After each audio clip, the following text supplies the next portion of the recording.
Hello, and thank you for joining us for today's broadcast. This broadcast is a product of Shry Media, LLC. Unauthorized use, sale, or redistribution of this media in any form is strictly prohibited without the express written consent of Shry Media. Radio and television mediums are encouraged to reach out. Thank you for tuning in. Enjoy the game.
You're ready to reconnect, to discover, to explore a Georgia that always has more stories to share and views to admire. Set for your next adventure while you set your own pace to wonder or wander, or whatever it is that makes you feel you. To feel that Georgia feeling, those beautiful, real, honest moments. The only found in Georgia moments. Find yours at exploregeorgia.org. My character, Shazam, knows all about growing up in a family full of teenage superheroes. They're bold. Where's everyone going? To fight crime? Okay. Adventurous. Shazam! There's never a dull moment. And no matter what happens, they'll always have your back. All they need is a place to grow and be themselves. And the best part is, you don't have to be a superhero to adopt a teen. Learn more about adopting a teen from foster care. Visit adoptuskids.org. You can't imagine the reward.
Hi, I'm Smokey Bear, and I made an assistant to help you out, because only you can prevent wildfires. Hey, Assistant Smokey Bear. Call me Papa Bear, because I'm grilling up dinner. Do you get it? Yes, good job. So, what should I do with all these coals? Don't just toss them out. Put them in a metal container because those embers can start a wildfire. I understand. The stakes are high. Ha ha ha ha. See, Smokey thinks I'm funny.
Welcome to SESN, your ticket to the front row of the sports world, covering local, regional, and national events. We bring the game to you. Feel the excitement of every play, every score, every victory. Get your seat, get on air, and immerse yourself in the heart-pounding action. The Southeast Sports Network, where sports come to life.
Your vacation is now playing in Tennessee. For every generation, it has started with the call to serve. Discovering the purpose and the belonging earned with the title. Learning to dig deep and push through adversity together. Defending our nation and its people.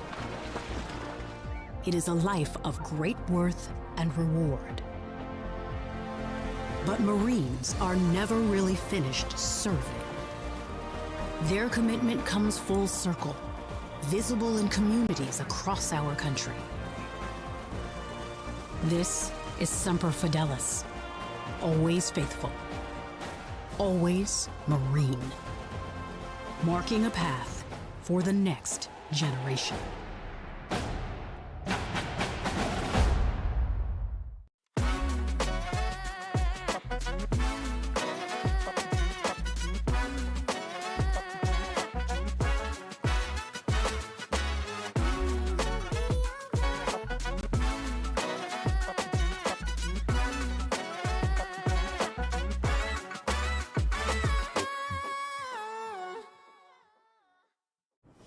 The story of the United States has been written for centuries. Penned by millions of authors, written in every language, from every perspective. With every chapter as unique as our people and our land. Our story is one made up of many. Find yours in the USA.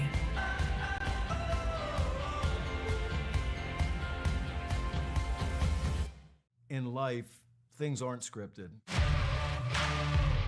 If you're an athlete, we need people like you and translate those skills to officiating. You can get a lot out of it. It happens in every town, in every game. We never have a perfect game, but the rewards always outweigh the negativities.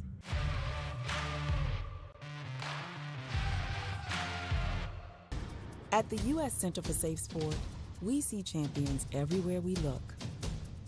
In every sport, on every court, we're building a foundation to ensure all athletes are safe, supported, and strengthened. At the U.S. Center for Safe Sport, ending abuse is not just our job. It's our promise.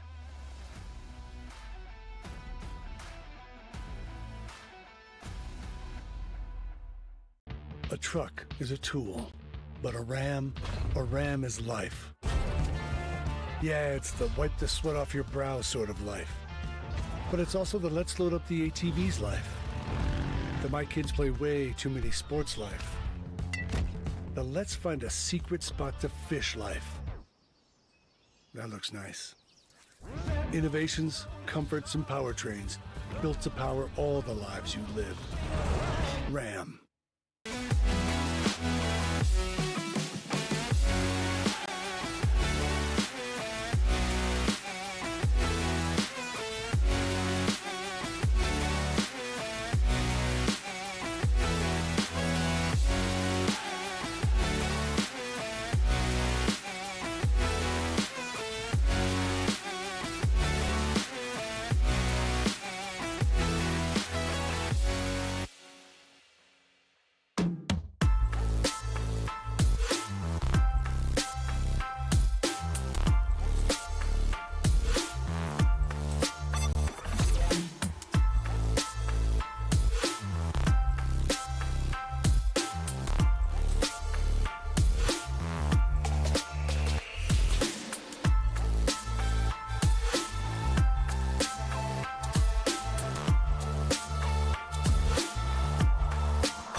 I got involved in officiating volleyball 8 years after I played Division I in college. Saying yes to volleyball officiating will give you the privilege to be a part of one of the most exciting sports around. I'm a speaker, A builder. I coach, Culinary arts. Auditor. A firefighter. For anyone contemplating becoming a volleyball official, just go for it. Take the plunge. Open the door. Say yes to officiating.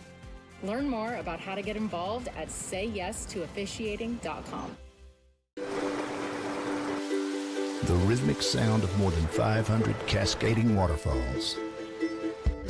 The endless echo of more than 10,000 caves. The serene silence of 1,000 miles of wilderness trails.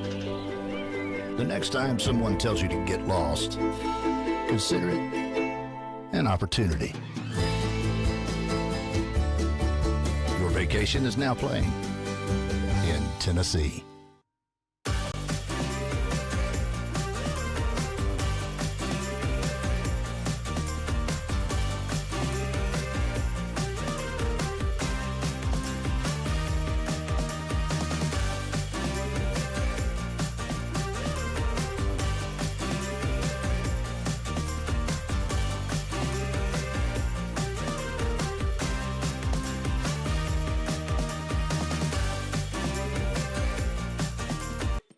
Welcome to the new era of brand promotion. Are you trying to find a way to make a splash? We understand that advertising isn't what it used to be. Things have changed. Advertising is both more dynamic and more engaging. Shry Media keeps your brand not just seen, but remembered. In a world where staying relevant is key, we are your partners in staying top of mind.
At Shry Media, we believe in the power of connection, promoting your brand while supporting your community.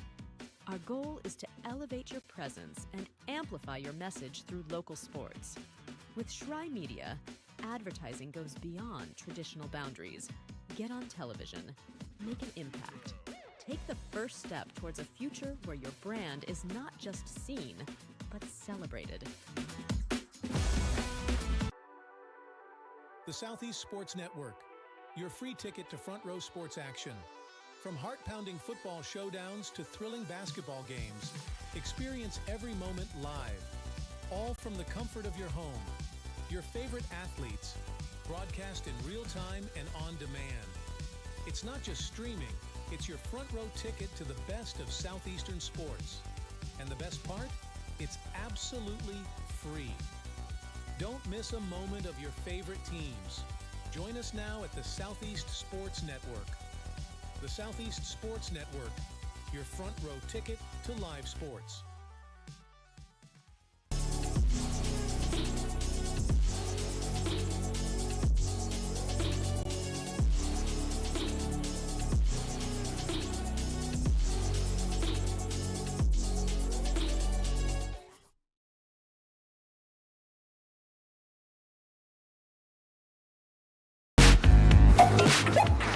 Welcome to the campus of Reinhardt University. Game number 2. A triple header today from Waleska, Georgia. Excited to have you along for all of the action. Going to be a really good one. It's the Firehawks of UT Southern and the Eagles of Reinhardt University. We're going to have all that for you and more. Gabriel Shry here with Lorenzo Robinson. We're still a few minutes away from first pitch. So, Lorenzo, I'm thinking we'll take another break. But any quick thoughts before we do? Quick thoughts. The Reinhardt Eagles are starting to find their footing. Don't look now, but a team that started 0-4 is beginning to get hot at the right time. There's a look at the Firehawks. They're getting warmed up, getting ready to go. We'll have all the action. Don't go anywhere. College baseball in just a moment. Southeast Sports Network.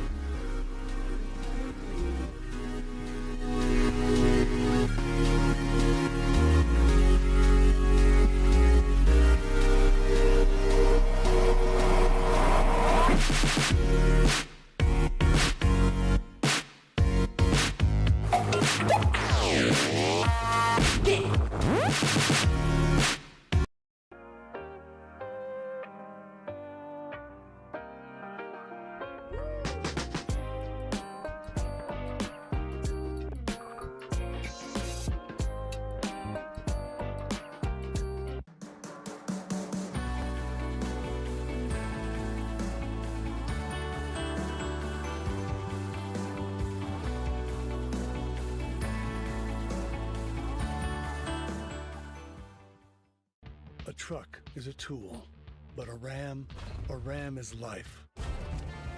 Yeah, it's the wipe the sweat off your brow sort of life. But it's also the let's load up the ATV's life. The my kids play way too many sports life. The let's find a secret spot to fish life. That looks nice. Innovations, comforts, and powertrains built to power all the lives you live.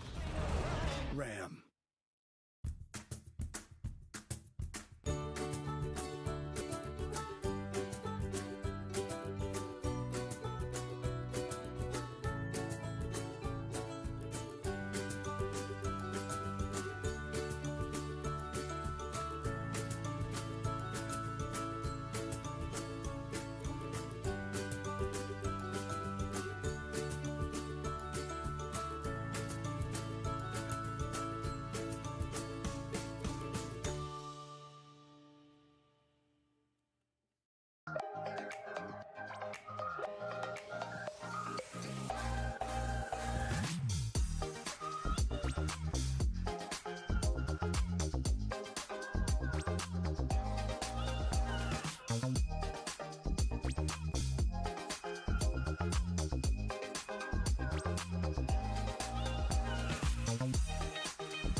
Your vacation is now playing in Tennessee.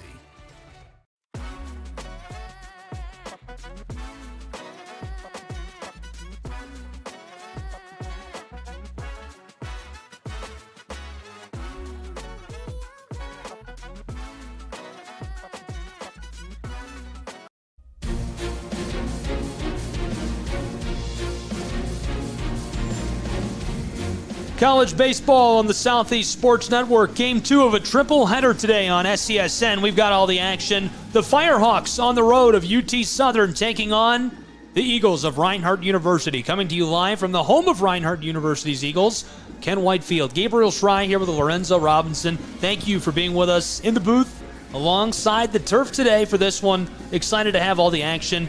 University of Tennessee Southern's Firehawks came up with a huge win. Lorenzo, you were here 19-11 yesterday? It was an offensive explosion, and in the early stages, if you guys have paid attention to a little bit of the way that Cumberland's has played throughout this year, they started their first 2 games at the Southeast Rumble facing deficits, right? They were down 2-0 against Reinhardt in their first game, down 4-0 against Taylor, and they found a way to win both of those games. So when they were down 10-0, it's like, wow, something's going to happen. And then it did happen. It ended up tying the game 11-11 going into the 9th inning. And Tennessee Southern had one more offensive explosion in the tank to secure the upset victory. Reinhardt University picked up their second win of the season, 4-2 in Game 1 of this Saturday triple header. That was against Taylor's Trojans. There's a look back at our weekend so far in the Southeast Rumble. Reinhardt University's Eagles are taking to the turf now, getting warmed up. Excited to see what they can do here in this matchup. Your thoughts on expectations against a program that is capable of explosions like that? Obviously, Tennessee Southern has something special in the bag. As capable as Tennessee Southern is at offensive explosions, the talent on Reinhardt's team just tells us that they're very capable of doing that as well, having guys like Tucker Zadunic, Nash, Kroll, Jared, Bernie, very capable bats, guys who have made plenty of huge hits, not just in this season, not just last season, but throughout their career at Reinhardt. Even though Tennessee Southern, again, a team very capable of explosions, don't be surprised if Reinhardt has one up their sleeve as well. Definitely wouldn't be surprised myself to see one come from the Reinhardt Eagles. They've been so great over the last few years and looking to repeat that success again. One of the top 2 or 3 teams in the conference for the last 5 years, second in the conference, 3 years in a row in the Appalachian Athletic Conference. Made it to the NAIA World Series back in 2018. Looking to continue just putting together record-setting seasons. And that's something that's become the new normal for them underneath Jonathan Burton. He's been super successful at the helm of this program. And so we're ready to go. Our first batter at the plate for the Firehawks. Thanks for being with us. We're ready to go. Reinhardt University Eagles, UT Southern Firehawks on the Southeast Sports Network.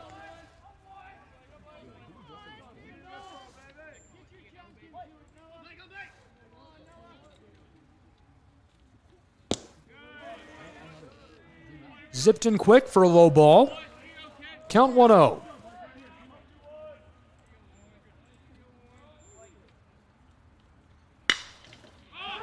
Junker gets a hold of that, driven back deep center, and the outfielder hauls it in, 1 away. That's one way to start. Absolutely. And there's a few different ways that you can look at the way that Reinhardt has played to start this year. A few modest run totals would maybe tell you that the offense is still finding its rhythm. But defensively, their pitching staff as well as their fielding, they've been very stout defensively. That's something that can carry this team going forward as they look to make another NAIA opening round appearance and potentially to the NAIA World Series as well. Junker sent back to the dugout. This is Barnett, the righty second baseman.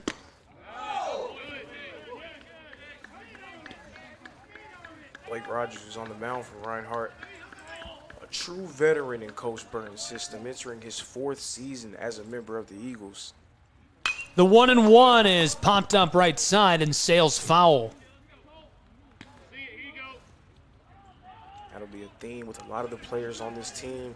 A few newcomers expected to step up in key roles, but a lot of guys who've been there before understand the program, understand what they need to do in order to improve upon the year that they had last season.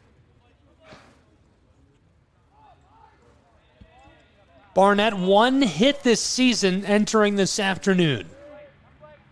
Both of these programs just getting started, shaking the rust off. Here's the 2-2 with 1 away. Bit high and outside. That fills up our count.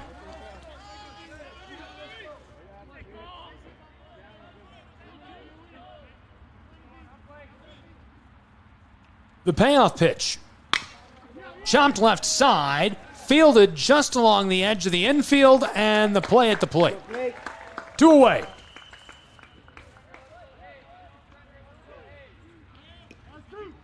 McCarthy, the lefty, shortstop, next in the batting order. It'll be interesting to get a look at him. 2 batters, 2 away. Reinhardt looking good defensively early against the Firehawks. Kevin McCarthy played such an important role in this team's game against Cumberland's. He was on fire, 4 of 5. Pretty much got the ball rolling for them, helped them get some early momentum against the Patriots as well.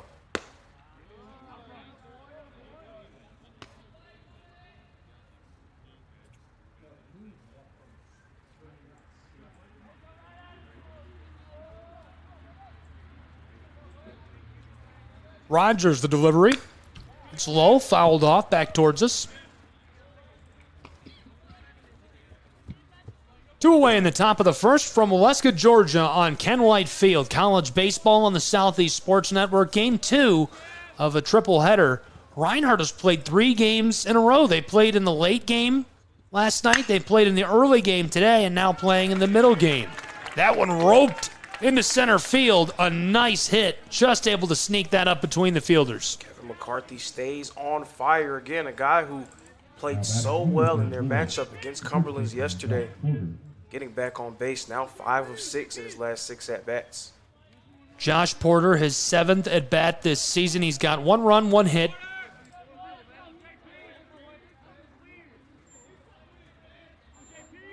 Right-handed first baseman. Porter drops that in with authority. Rogers gets his first strike against Porter. A moment ago, you spoke a little bit about the schedule that Reinhardt has had to endure over the course of the last few moments. Again, having that late game in the Southeast Rumble yesterday, the early game today, very similar to the schedule that Cumberland's had to play with. Cumberland's went 2-0 in their first 2 games, but ran out of gas against Tennessee Southern. So that's something to watch for. Will Reinhardt be able to keep their momentum going? The 0-2 pitch, a big swing, and he cashes him out to retire the side. Top of the first in the books, scoreless with 3 away. We'll be back with more college baseball in just a moment.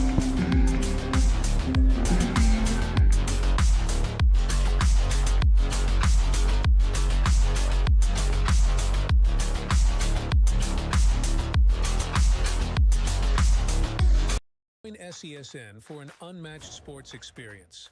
Dive into the world of game highlights, real-time updates, and electrifying coverage.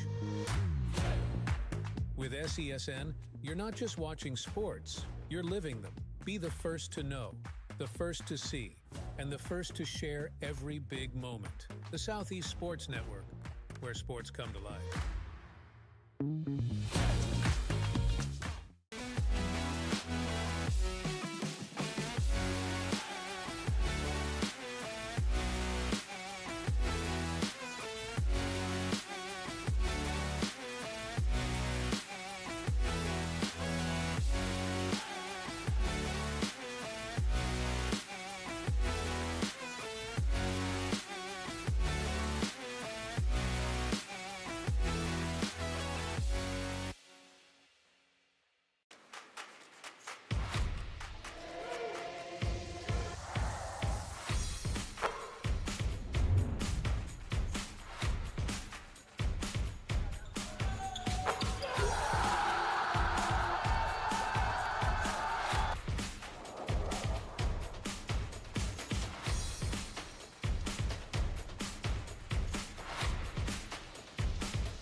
Welcome back to Waleska, Georgia.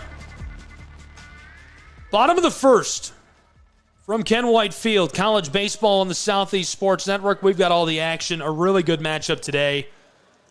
2 excellent programs. The Firehawks out in front on the count for a moment. This one roped left side. And it gets down. So Reinhardt, 1 away. We'll go to the second member of the batting order for the Eagles. Prophet, I thought he had that down by the wall. We'll see Jamel Rookard with 1 away.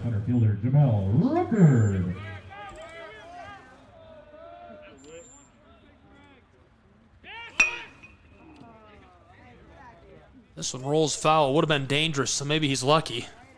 Reinhardt, a guy who was able to get a few sacrifice bunts in against Baker yesterday. A few times getting on base, helping a run score as well. Veteran savvy from him. He's very smart, very wise when it comes to making decisions like that.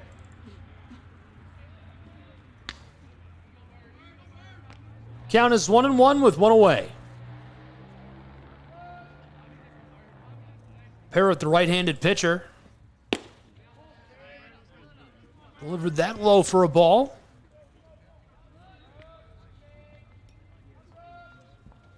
both of these programs 2 wins this season. Firehawks picked up that big win yesterday, 19-11. Eagles winning 4-0 in our first game today, overcoming the Trojans of Taylor University. You can watch that back anytime at the Southeast Sports Network on YouTube. This one chopped at, so to stay alive, Brooker just gets a piece of it. It's shaping up very similarly to a lot of his at-bats. Not just from yesterday, but over the course of his career. Very patient at the plate. He's not going to chase anything. The pitcher is going to have to get him out. He's walked twice in the win against Baker.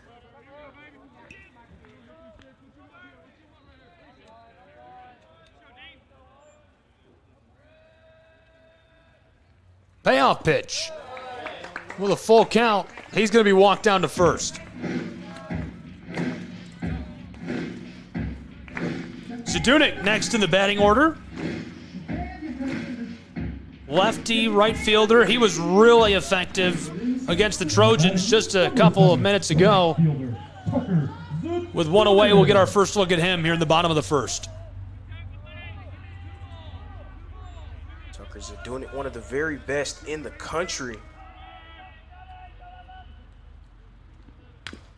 Spoke about how effective he was against Taylor, but his career at Reinhardt has been full of effective moments. Guy who hit for 379 and 17 home runs. 2 seasons ago was an NAIA All-American selection. In some circles, people said, he may have had a down year that next season. Well, last year, all Zadunik did for an encore was hit for 347 and 13 home runs. Such an important piece to the puzzle for Coach Burton's squad. The 0-1 pitch chopped and sails foul. And again, almost good luck. You don't want that in the hands of the first baseman. Sometimes it's better to be lucky than good.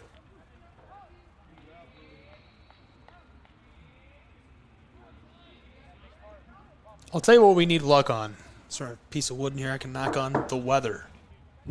We need some weather-related luck in Waleska, Georgia. Clouds starting to cover the pines a little bit.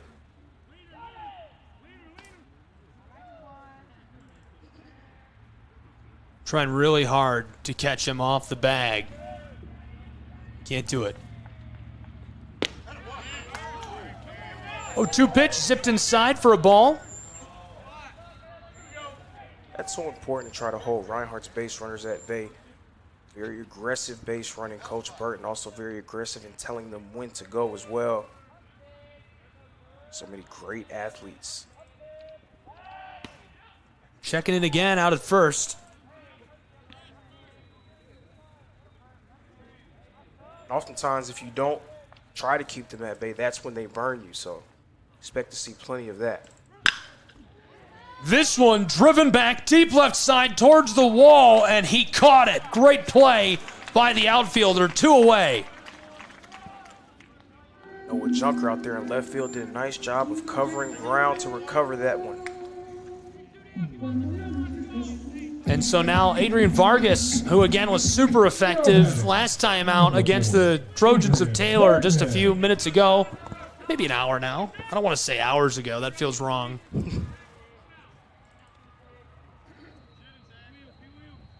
Say game time ended close to about 45 minutes to an hour. 1 on board for Reinhardt. Standing out on the corner at first. 0-1. 2 away in the bottom of the first.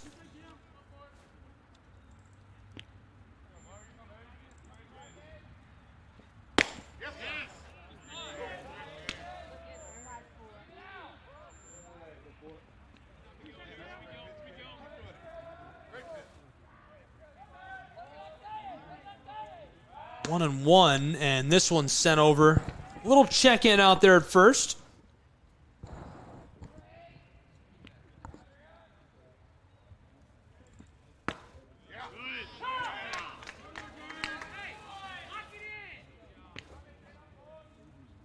Vargas, one of the few Reinhardt players to register a hit in their game against Baker. Long way towards helping them get the ball rolling and finding some momentum in that game.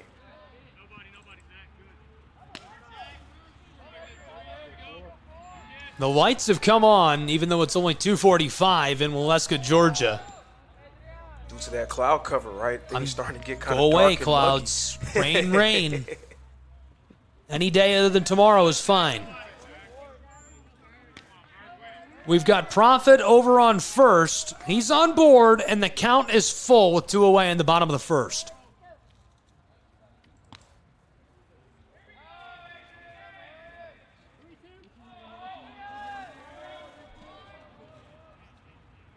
Parrott from the mound, the payoff pitch.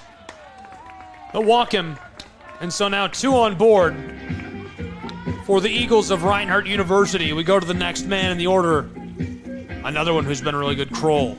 Kroll was super efficient last time out, and when he gets a hold of the ball, it's gone.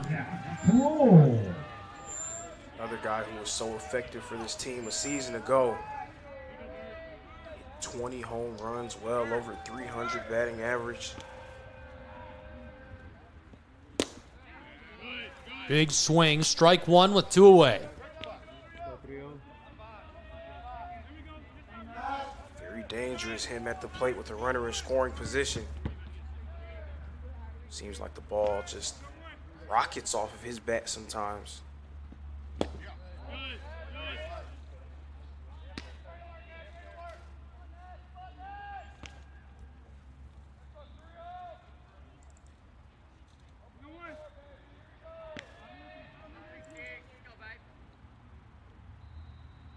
The 1-1, Kroll, a big swing. This comes off of the catcher. Looks to be all right. Strike 2.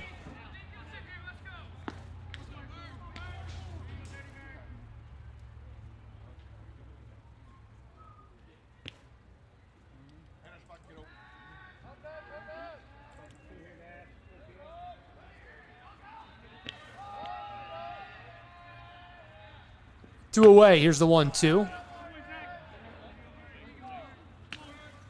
High and way outside. Count is 2-2.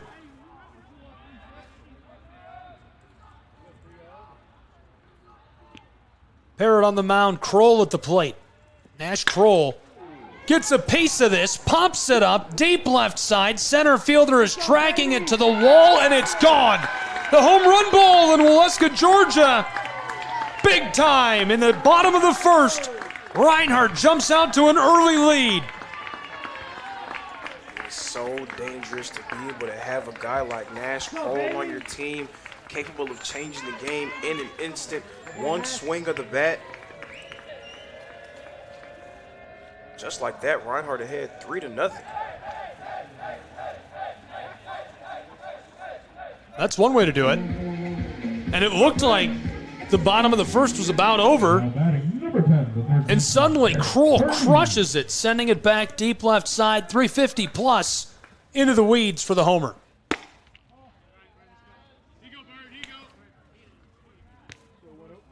Kroll with his second homer of the season. Again, coming off a year where he had 20. And we just had young Mr. Burney get hit with a pitch. Hopefully he's all right. The third baseman going to take a jog down to first. Those are things you never want to see, always so dangerous.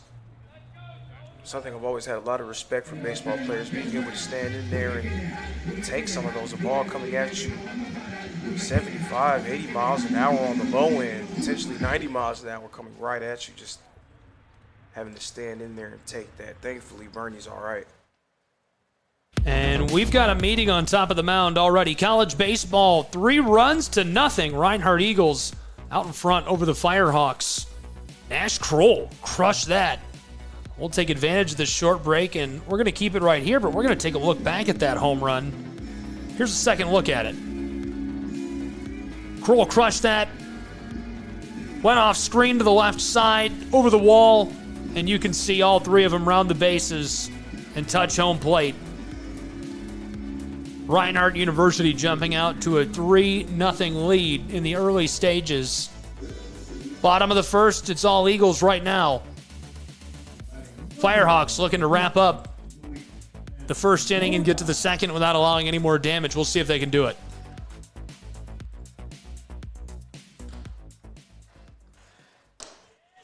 Dropped inside for the ball. 2 away.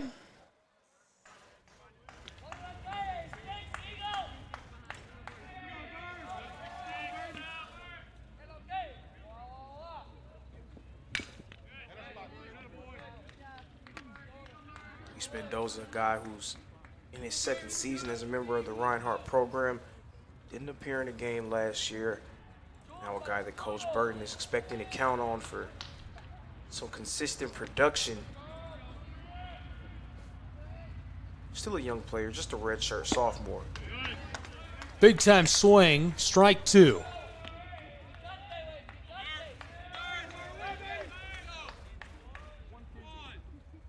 The righty shortstop at the plate. Count is 1-2. He chops it and stays alive.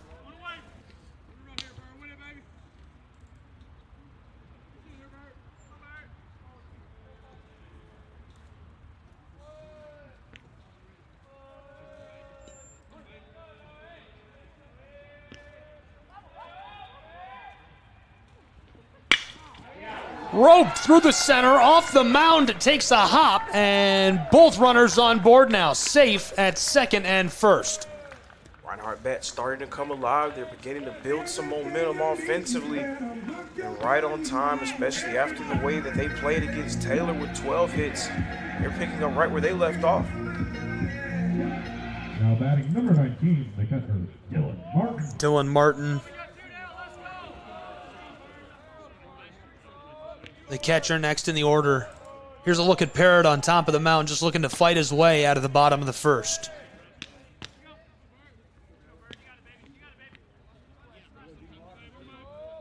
Mostly Reinhardt Eagles here in the first inning.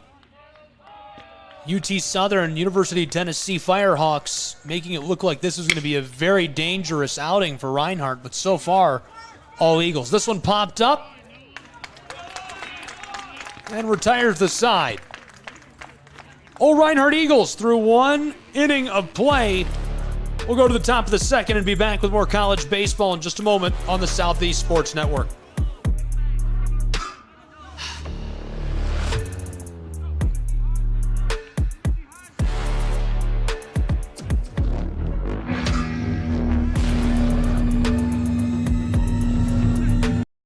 In officiating volleyball 8 years after I played Division I in college. Saying yes to volleyball officiating will give you the privilege to be a part of one of the most exciting sports around. I'm a speaker, a builder, I coach, culinary arts, auditor, a firefighter. For anyone contemplating becoming a volleyball official, just go for it. Take the plunge, open the door. Say yes to officiating.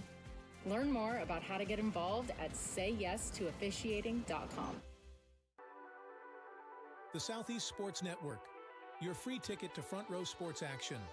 From heart-pounding football showdowns to thrilling basketball games, experience every moment live, all from the comfort of your home. Your favorite athletes, broadcast in real time and on demand. It's not just streaming, it's your front row ticket to the best of Southeastern sports. And the best part? It's absolutely free. Don't miss a moment of your favorite teams. Join us now at the Southeast Sports Network. The Southeast Sports Network, your front row ticket to live sports.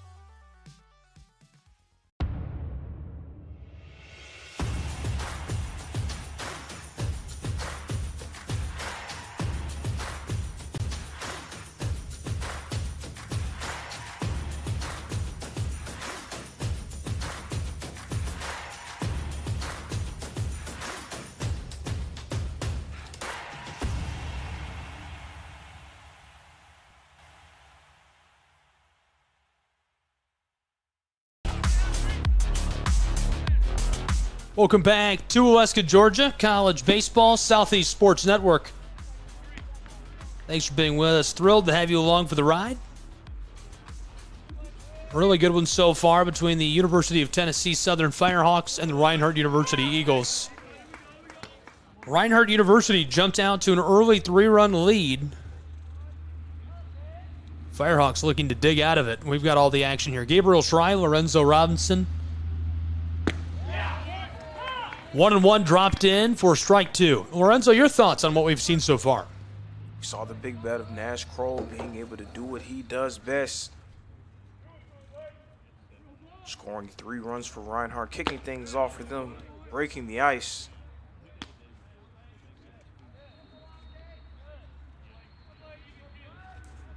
Tennessee Southern played from ahead all throughout their game against Cumberlands yesterday. First time in their short time at the Southeastern that they'll be forced to play from behind. Devin Buckhalter currently at the plate for Tennessee Southern. Buckhalter went 2 for 4 in their game against Cumberlands yesterday. Had a big-time triple.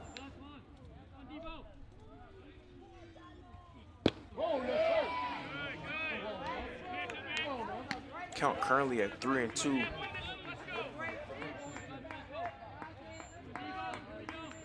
Like Rogers was very effective and efficient in that first inning.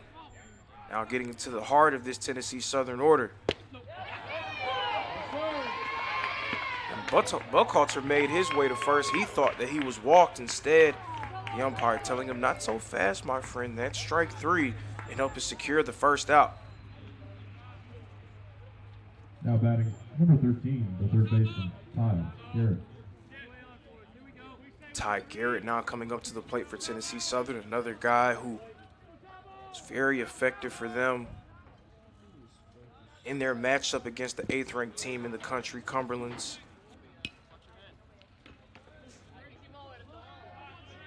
Had 4 RBIs in that one. A few off a sac fly. One of them off an RBI double.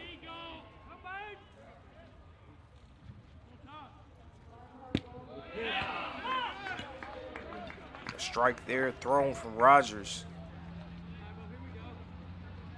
Ty Garrett, the junior from Clarkville, Tennessee, formerly of the University of Charleston.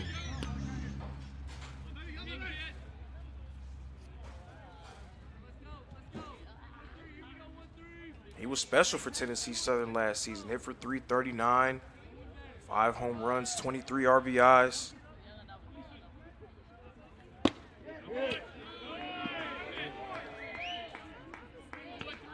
And that's the level of play that you'll see up and down this roster, especially with guys who are returning. Players who posted some career years a season ago. Tennessee Southern much improved from where they were as a program and trying to continue to reach new heights.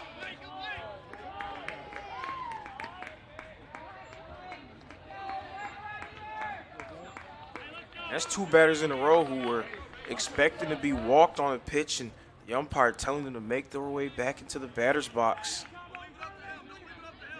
They don't seem convinced about the strike zone.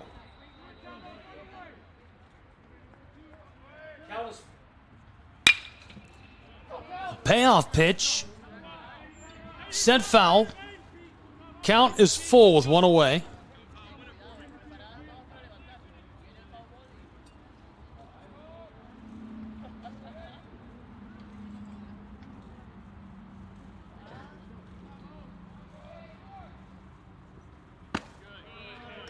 Zipped in, and he'll walk his way up to first.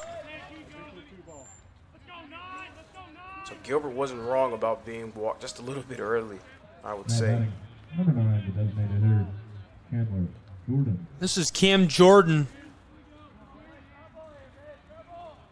Next at the plate here in the top of the second with 1 away for the Firehawks.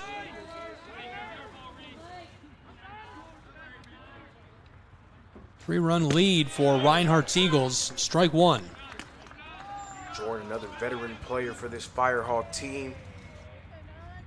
Played a bit role on their team in his first 2 years as a part of the program.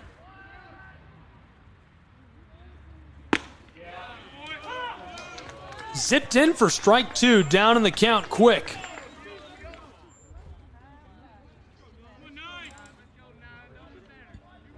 One on board for the Firehawks out at first.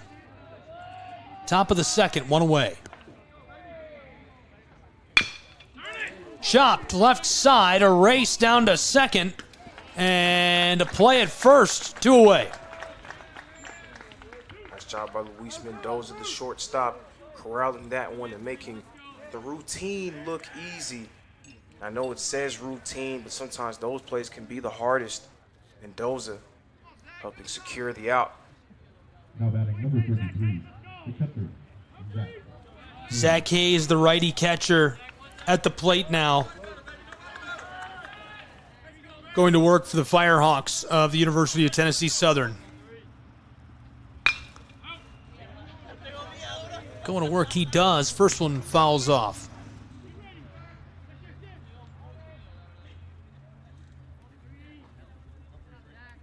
Hayes, another Clarksville, Tennessee native, along with Ty Garrett, who we saw at the plate a few moments ago.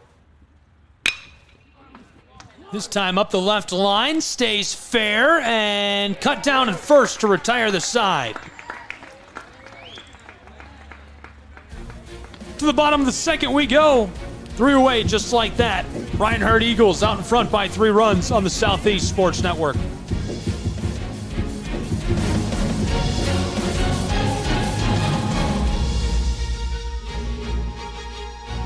I'm Smokey Bear, and I made an assistant to help you out, because only you can prevent wildfires. Hey, Assistant Smokey Bear, call me Papa Bear, because I'm grilling up dinner. Do you get it? Yes, good job. So, what should I do with all these coals? Don't just toss them out. Put them in a metal container because those embers can start a wildfire. I understand. The stakes are high. Ha, ha, ha, ha. See, Smokey thinks I'm funny.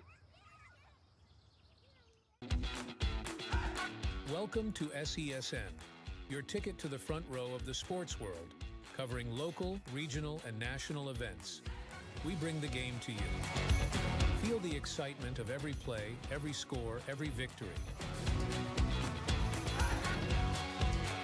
Get your seat, get on air, and immerse yourself in the heart-pounding action. The Southeast Sports Network, where sports come to life. The rhythmic sound of more than 500 cascading waterfalls. The endless echo of more than 10,000 caves. The serene silence of 1,000 miles of wilderness trails. The next time someone tells you to get lost, consider it an opportunity. Your vacation is now playing in Tennessee.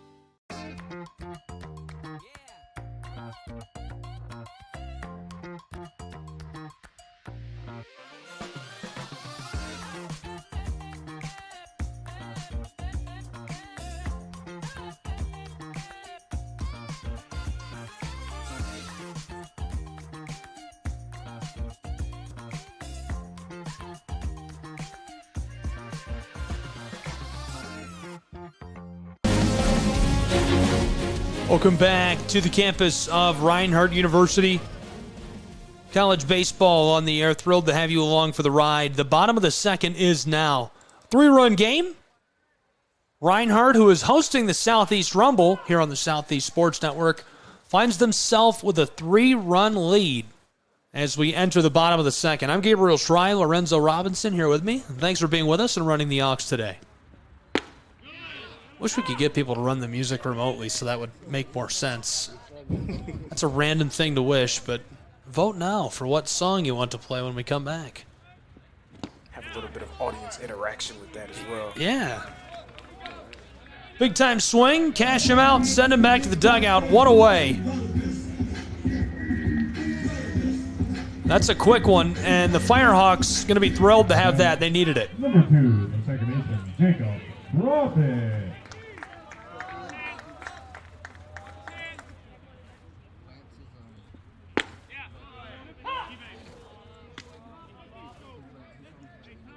Profit, the righty, holds off. He's 0 for 1. This time it's low. Skeeters off the turf.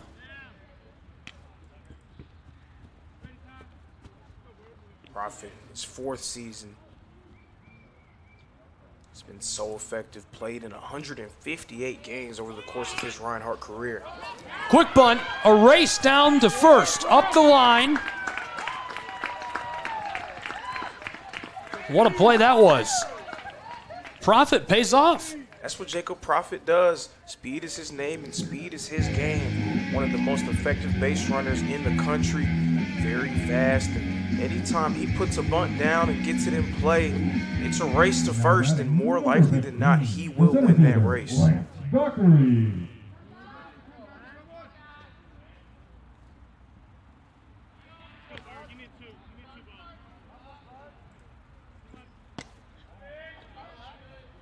Zipped inside for a ball. This is Lance Dockery, the senior outfielder. 4 hits already this season. Quick dive back to first. Profit nearly got caught off the bag. One away in the bottom of the second. You can see so much of the stress that Reinhardt's base running can put on pitchers. You want to be able to focus on him. You want to be able to keep a guy like Jacob Profit at bay. That can make you tend to lose focus about what you're facing at the plate. Especially a guy like Lance Dockery, who's so effective. The 1-1. Fouled off, comes off the netting. If there was a most improved award in NAIA, Lance Dockery would have been a guy that you could consider for the award. His improvements at the plate made him an everyday force in Reinhardt's lineup last season. Hit for 303 and 13 home runs. Checking in, back over at first. One away, count is 1-2. Bottom of the second. 3-0 Reinhardt Eagle lead. There's Jacob Profit.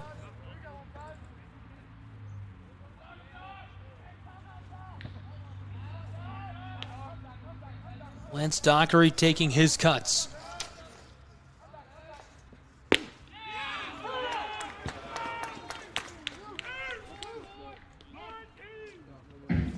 He strikes out. Caught him looking. I didn't even believe it at first. He didn't believe it as well. It seemed like he waited for a minute to see, was that call actually real? 2 away in the bottom of the second. Great pitching. We'll see how much of a difference it does or does not make for the Firehawks in this second inning. Ball 1, 2 away.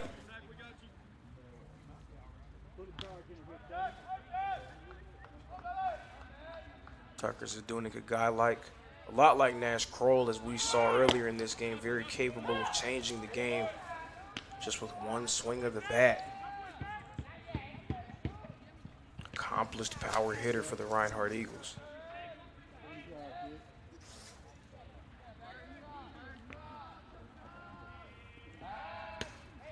Checking in on Profit, making sure he's comfortable on first.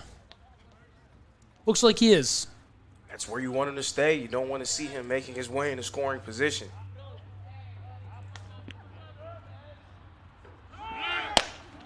And there's Profit headed to second. He didn't make it. That retires the side for the Firehawks, and they're fired up about it, if you couldn't tell. We'll take a break with these two programs and be back with more college baseball in just a moment as we head to the top of the third. Don't go anywhere.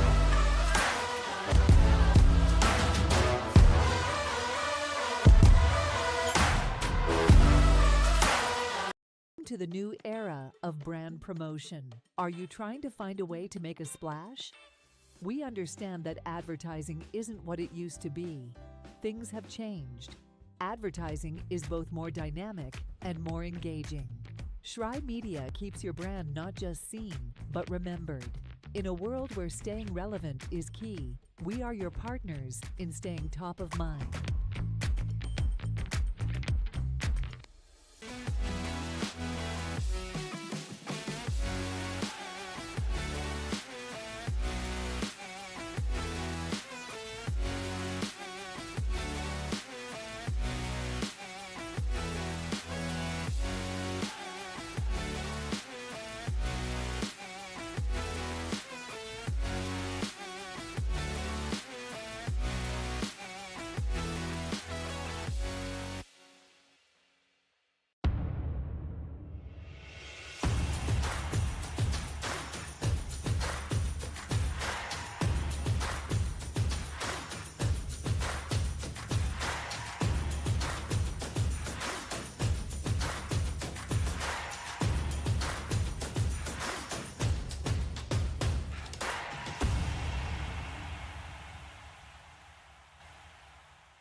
Hi, I'm Smokey Bear, and I made an assistant to help you out, because only you can prevent wildfires. Hey, Assistant Smokey Bear, call me Papa Bear. Welcome back to Ken White Field and Waleska, Georgia. College baseball on the Southeast Sports Network. You're along for the ride. We're thrilled to have you with us. And what a ride this inning might be. And if we see anything else like that, the Firehawks opening it up with a nice little swing. Trying to get a piece of that. Couldn't get much going. Rogers, the righty, center fielder. At the plate, taking his cuts. And taking his cuts, he is. This one gets down. He's safe at first. Landon Rogers back at it again. Arguably Tennessee Southern's most consistent player at the plate last season, coming off a year where he hit for .403 across 211 plate appearances.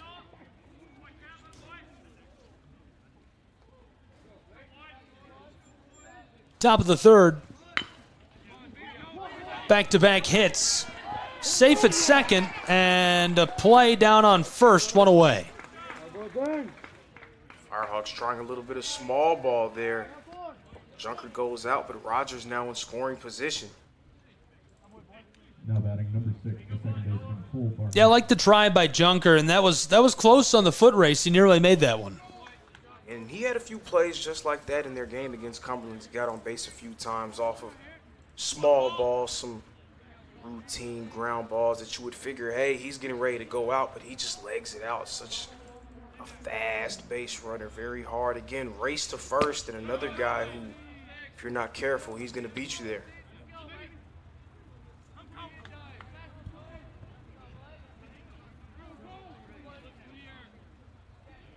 One away in the top of the third. The 1-0 pitch. Dropped in there. Turf flies. A race to third. He's safe. Got to the bag in time. Reinhardt now playing defense with a guy in prime scoring position. As great as Rogers was at the plate, equally as effective as a base runner last season. 30 stolen bases for Landon Rogers. This one chipped up, takes a big high bounce into the outfield. 1-0 for the Firehawks of UT Southern. They get a run back and trail by just 2.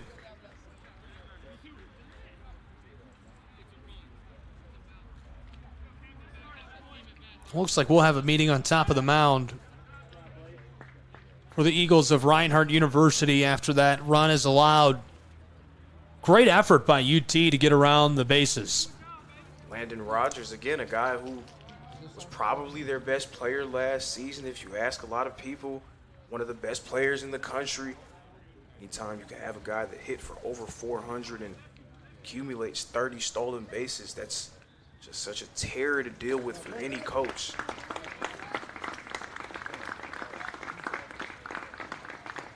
He's doing his part to get his team back in the game. 2 away in the top of the third. A couple of really good coaches on the turf today for these two programs and in the dugouts. And taking just a second to get to know them, get acquainted. Head coach of the Reinhardt University Eagles, Jonathan Burton, his 6th season with Reinhardt. Entered this year with 500 wins, 155 of them at Reinhardt University. Spent 7 seasons with Lindsey Wilson in the Mid-South and Trevecca Nazarene. He's been really good. Reinhardt's been good for a while now. On the other side, UT Southern, the Firehawks, threw out in the dugout by Mitch Hill. It's his 6th season this year.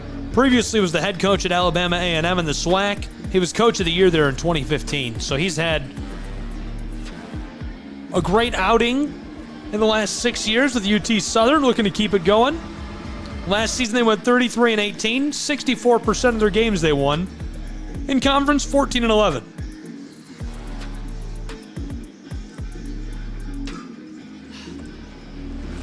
Here's a look back at our first 2 days. Lorenzo, you were here yesterday. What was the highlight of the day yesterday?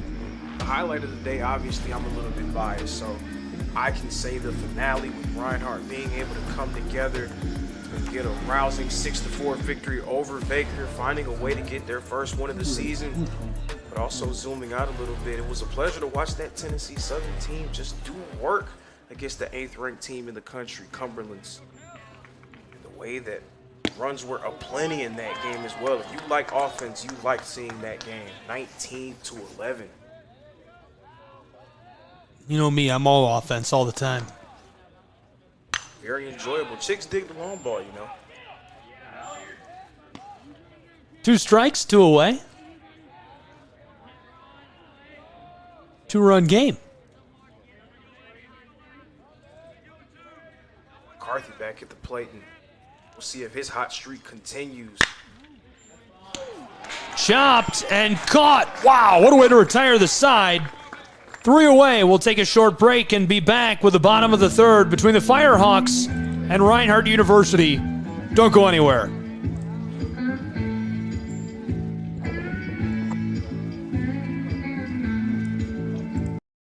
And I made an assistant to help you out, because only you can prevent wildfires. Hey, Assistant Smokey Bear, call me Papa Bear, because I'm grilling up dinner. Do you get it? Yes, good job. So, what should I do with all these coals? Don't just toss them out. Put them in a metal container because those embers can start a wildfire. I understand. The stakes are high. Ha, ha, ha, ha. See, Smokey thinks I'm funny.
Welcome back to Alaska, Georgia. We've made it to the bottom of the 3rd between the Firehawks of UT Southern, the Eagles of Reinhardt University. Thanks for being with us. It's a 2-run game. Lot of action. Reinhardt at the plate. The count rises to 3-0. Eagles man Zdunick way out in front.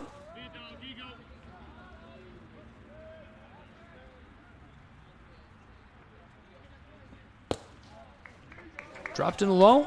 He's going to take a walk. Now batting number 4, the left fielder, Very Adrian pitch for Marquez. Tennessee Southern, not wanting to give Tucker Zdunick any lollipops that he would be able to take yard, especially with the way that he can shift the game. We'd much rather want to just put him on base and not allow him to do any more damage.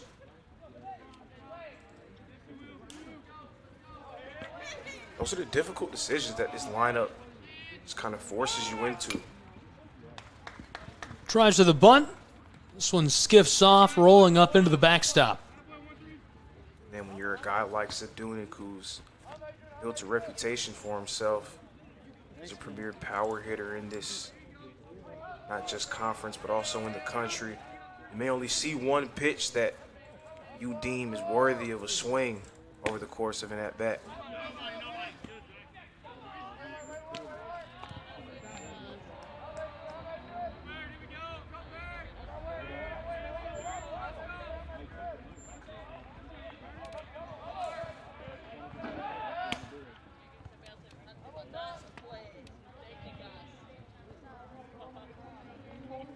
Vargas, a guy trying to establish himself.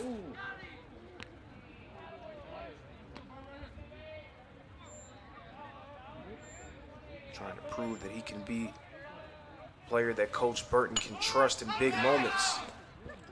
Popped up, this sails into the backstop.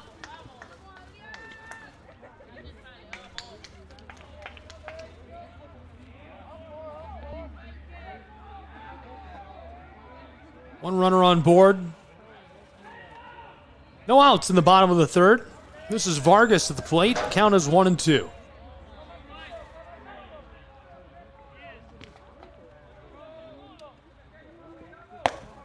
Delivery's a bit high. Ball 2.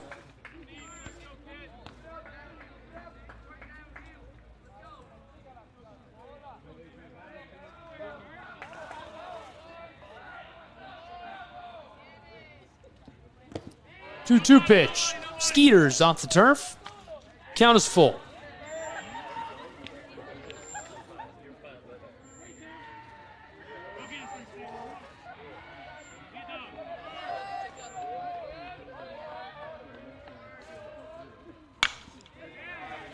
Chopped at. This one pops way up into the air.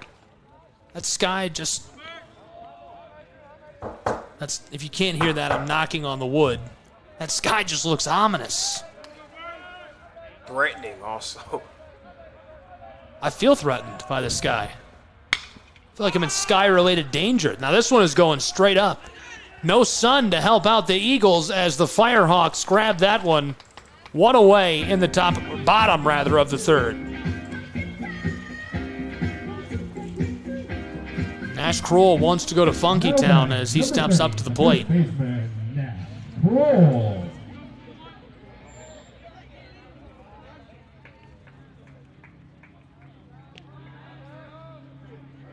His 3-run shot helped kick off the scoring earlier. Again, much like Zdunek, it'll be interesting to see how many quality pitches Parrott will give him. Hopefully, he's hoping that he'll chase at something.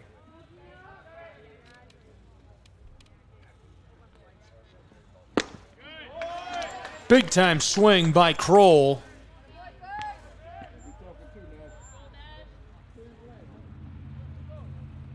One away. Little check-in down the base path at first.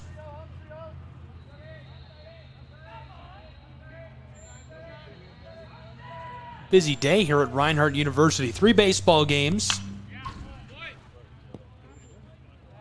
What else we got going on? There's lacrosse on top of the hill. Volleyball earlier today, and they won, right? They did win. Just walk around campus, I mean, you'll just see all the great things happening. Very vibrant. And a few days ago, you spoke about feeling like spring. That's when I know that it's close to spring, when I start to see people outside enjoying themselves, having a good time. At this point, I do seem to think that they're a little crazy because it's still kind of cold. I don't know. I'm on the winter wagon today with this weather. I'm out on spring right now. If the sun came out, I might start changing my tune real quick. I feel like I do see a few raindrops, little drizzle happening.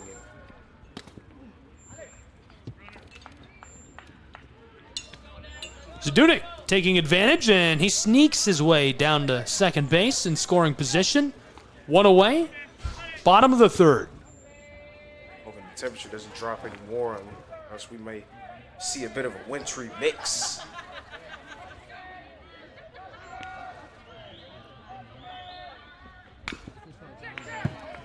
Chopped, this fouls off. Down in front of the backstop. Good fight by Kroll on this at-bat, staying alive. Eric doing a tremendous job on the mound. A few pitches that would have likely punched someone out, but Kroll just staying alive, giving himself more bites at the apple. Gets a hold of the 1-2, driven back. This is down in front of the wall. Zdunek has a lot of room and space. He's got the time all the way home. Reinhardt has a 3-run lead as Kroll stops on second. Nash Kroll, yet again, he stays hot, staying alive in the at-bat, fighting it off, until he finally saw the pitch that he liked. And another RBI for Nash Kroll. He's making things happen almost by himself for Reinhardt today. And here's a look back at that RBI by Kroll. Roped that left side. You can see Zdunek. He's on the far left side of your screen there, rounded the corner, and just able to coast home unbothered for the run. Reinhardt now with a 3-run lead at Ken White Field on the Southeast Sports Network. Just one away in the bottom of the third Gabriel Schrei here with Lorenzo Robinson. Thanks for being with us. That's one way to cushion your lead. Catcher takes a shot as Kroll will just jog his way down to third. Giving yourself cushion, especially with the way that we saw Tennessee Southern explode offensively against Cumberland's maybe the best plan of action. We saw Tennessee Southern have an inning where they put up 6 runs, which was the 4th inning in that game. They put up 8 runs in the 9th inning of that game. So you want to be able to create as much space between them and you as possible in the early stages. 2 away, he's tagged to first. Bottom of the third, 3-run game. Luis Mendoza next to the plate for the Reinhardt University Eagles. Now batting number 11, the shortstop, Luis Mendoza.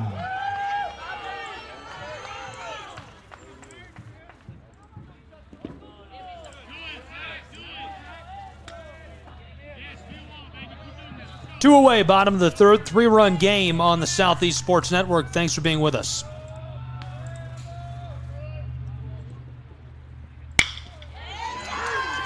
Blasted outside.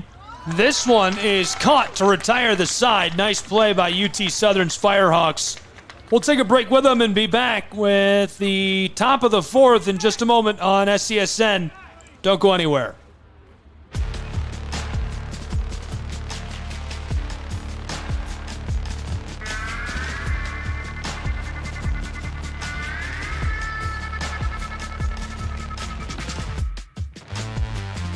Involved in officiating volleyball 8 years after I played Division I in college. Saying yes to volleyball officiating will give you the privilege to be a part of one of the most exciting sports around. I'm a speaker, A builder. I coach. Culinary arts. Auditor. A firefighter. For anyone contemplating becoming a volleyball official, just go for it. Take the plunge. Open the door. Say yes to officiating. Learn more about how to get involved at sayyestoofficiating.com. The rhythmic sound of more than 500 cascading waterfalls. The endless echo of more than 10,000 caves. The serene silence of 1,000 miles of wilderness trails. The next time someone tells you to get lost, consider it an opportunity.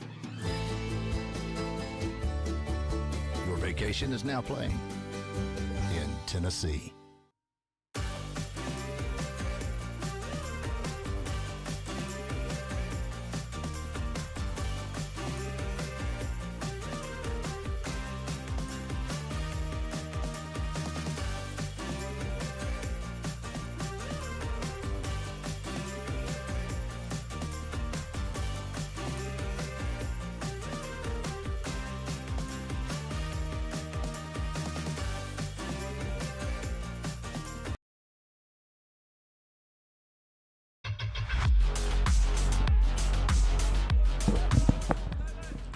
Welcome back to the campus of Reinhardt University. This one dropped in. Quick ball.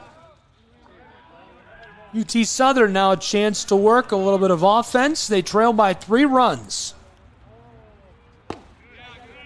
Holding off. Smart play. We've got an ominous sky in Molesca, Georgia. That's an ominous hit, dropping down, and this one comes off the wall. He's got a ton of room, a ton of space to work with, down to second, and that's where he'll park the bus. In scoring position, nice double. Exactly what Tennessee Southern needed to try to get things going in their direction.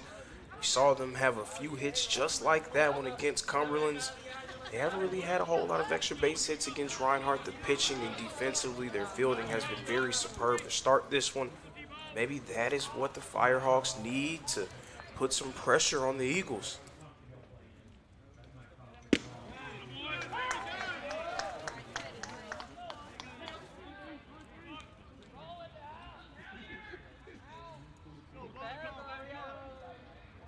Al Stelge is at the plate for Reinhardt. This isn't his first rodeo.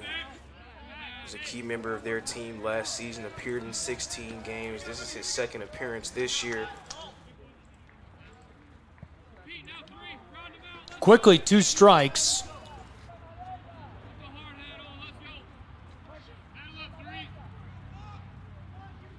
The 0-2 pitch. Hung back, that's a ball.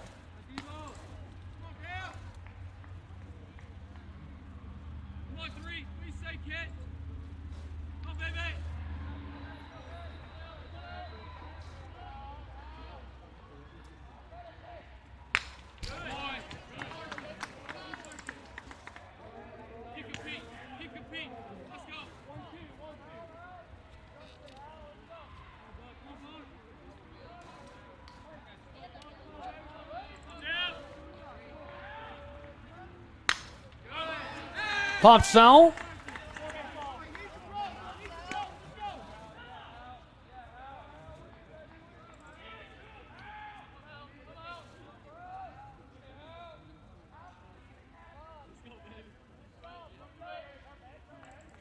Top of the 4th, none away. 1-2 dropped in.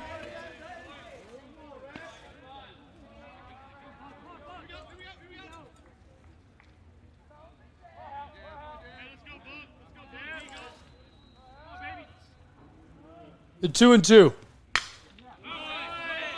Fouled off again. This sails back towards University Stadium.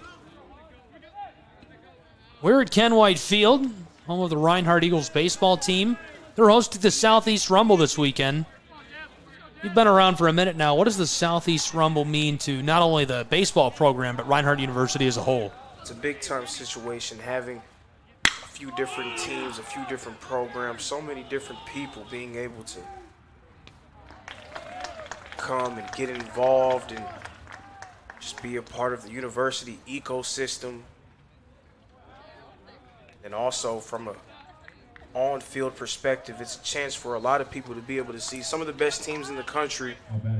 Last year, 3 of the teams from the Southeast Rumble made it all the way to the NAI World Series. 3 out of the 10-team field, 3 members out of that 10-team field played right here in Waleska, Georgia. So anytime people get a chance to see teams playing at the Southeast Rumble, you may be seeing one of the last teams standing when the season progresses as well. 1 away. Of course, one on board.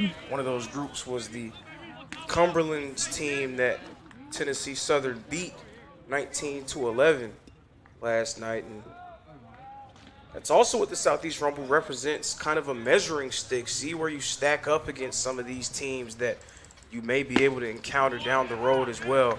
Taylor, another team that we've seen at the Southeast Rumble that also made it all the way to the NAIA World Series. So if you like great baseball, you want to be able to see some great programs, this is the place to be. If you want to see highlights from today's game, be sure to connect with us on social media at SCSN Sports. Highlights will be not only on the platform where you viewed the game, if you're with us on YouTube, they'll be on the website, scsnsports.com, and you can find them on Twitter at SCSN Sports. And we've now got a full count, 3-2, with 1 away in the top of the 4th.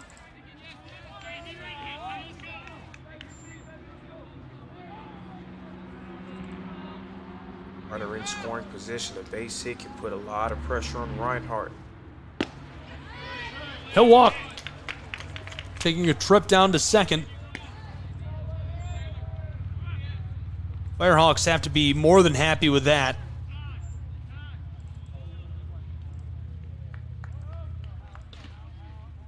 Now batting number 9, the designated hitter, Chandler Jordan. Taking his place, the DH, Cam Jordan. He's a righty, 0 for 1 today.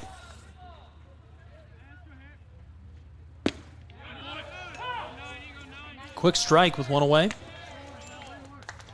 His first out was a loud out. It went high and went far. It looked like it was going to be gone right near the wall.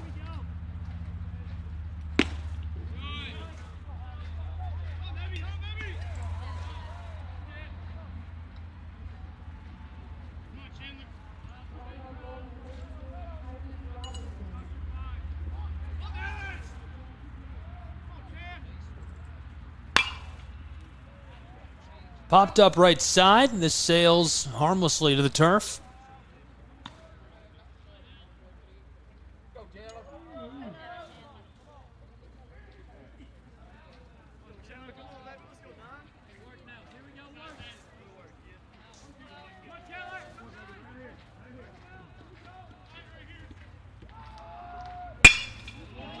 This one popped over the middle.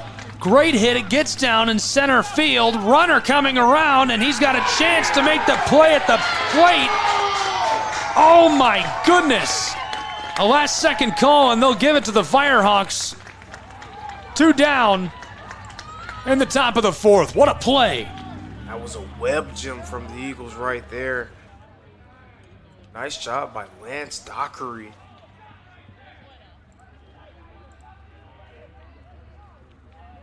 That was a rocket, a laser he threw to home plate. No batting. Number 33, the catcher, Zach Hayes.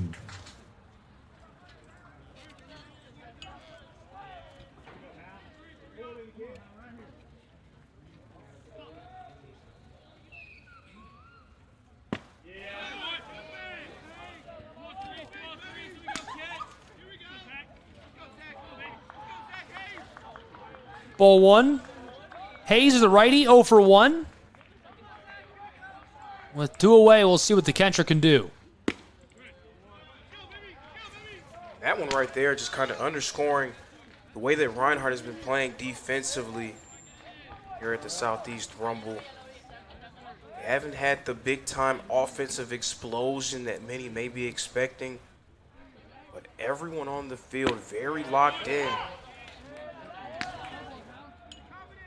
From their pitching staff to their fielding, and right there you see Lance Dockery being able to get the put out from center.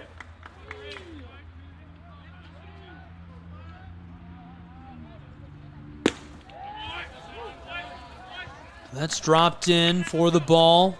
3-1 count, 2 away.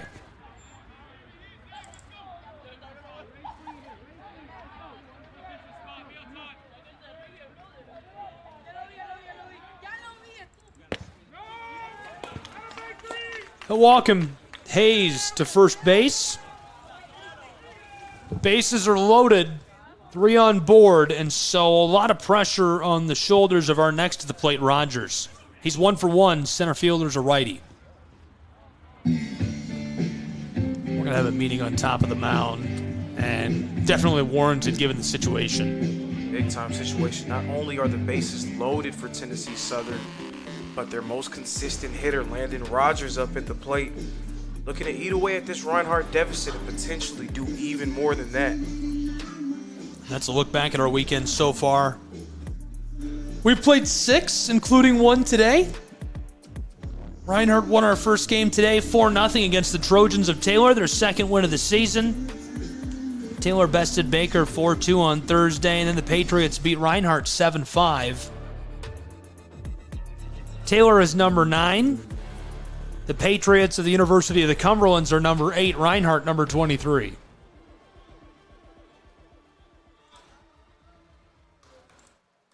Two away in the top of the 4th.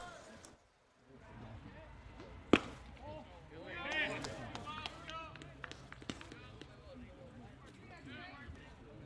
there's always going to be a lot of attention on the ranked teams that are a part of this slate. You spoke a little bit about that just a moment ago.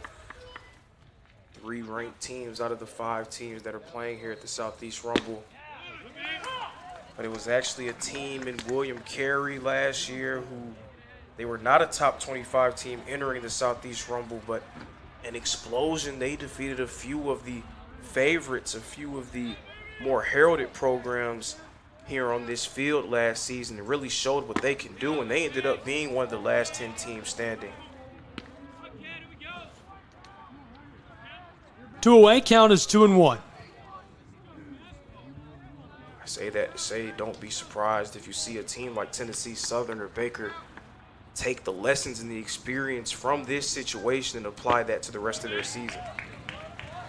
No, these are all great teams, and all of them have a big year in store. Jonathan Burton, Reinhardt University, do a great job of putting together a really competitive slate, really good talent for this weekend. With 2 away, the 2-2. Popped up. And this one going over the top of our heads and behind the press box. Also, you have to credit Coach Burton. He's never been one to shy away from stiff non-conference competition, especially in the early stages of the season. This Reinhardt program is constantly playing top-ranked teams, even teams who aren't ranked but have plenty of talent. Again, measuring stick. Nice to see where you stack up.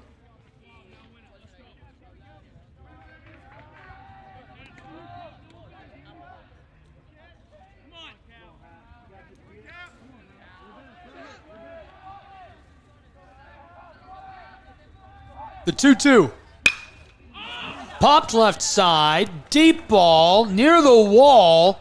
Mid-left center. He's gone. And that'll retire the side. We're headed to the top of the 5th with 3 away in Waleska, Georgia. A 3-run ball game. Reinhardt Eagles in the lead. Don't go anywhere. We'll have more in just a moment from Waleska.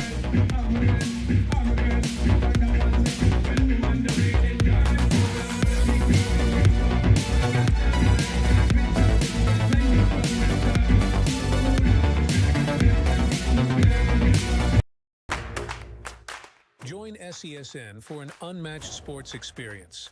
Dive into the world of game highlights, real-time updates, and electrifying coverage. With SESN, you're not just watching sports, you're living them. Be the first to know, the first to see, and the first to share every big moment. The Southeast Sports Network, where sports come to life.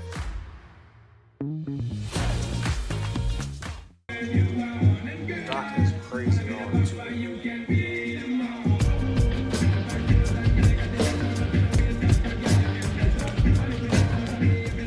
Back in Waleska, Georgia, college baseball, Southeast Sports Network.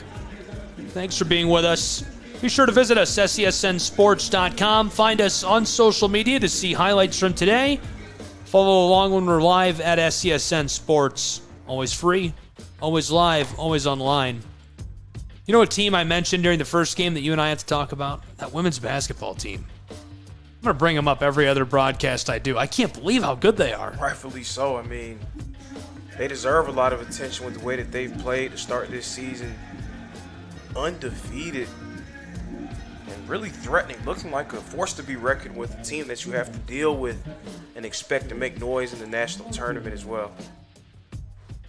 Well, you know, earlier this year, Reinhardt University created a lot of controversy when it came time for the college football playoff.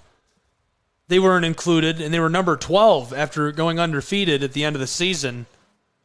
Reinhardt University's Lady Eagles are number 23 in the poll, and they're undefeated, one of only 2 undefeated teams in women's basketball. I think that's crazy. And I guess it's more of a situation where there's not a whole lot of respect with the other teams in the conference, but there's a saying that Coach Miller, the football coach at Reinhardt University, always says, the most important game is not the game that you're looking at down the line or a playoff game that you can see coming a month away. The most important game is the next one. So you just have to be able to beat the teams on your schedule, beat who's in front of you, and let the chips fall where they may.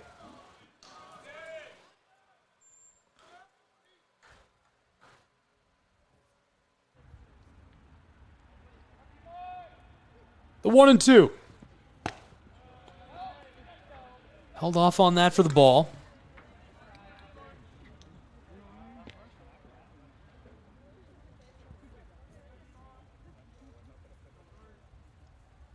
Top of the 5th, the 2-2, a big swing, and that'll punch him out and send him back to the dugout. And now we'll get a look at Castro for Reinhardt University, the designated hitter, and the righty 0 for 1 so far today. Number 12, the designated hitter, Richard Castro.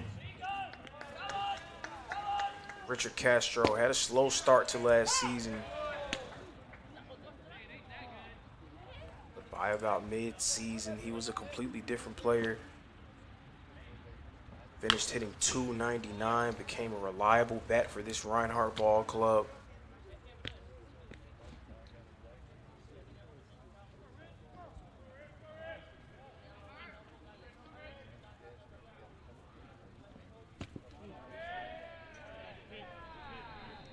Count is 1-1, one away. Tennessee Southern's offense kind of resembling a sleeping giant right now. Only one run through their first 4 innings.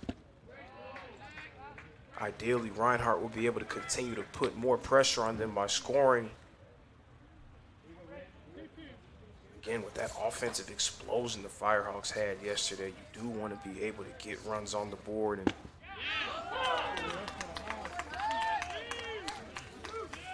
And he's headed back to the dugout. 2 in a row now for the Firehawks pitcher. Take that all day long if you're UT Southern. Parrott doing a nice job settling back in, going through this Reinhardt order. Plenty of talented hitters he's facing. The righty second baseman, Prophet, 1 for 2 today. Getting that talented lineup, but he seems to be up to the task. Also a credit to Coach Hill for trusting him after giving up 4 early runs.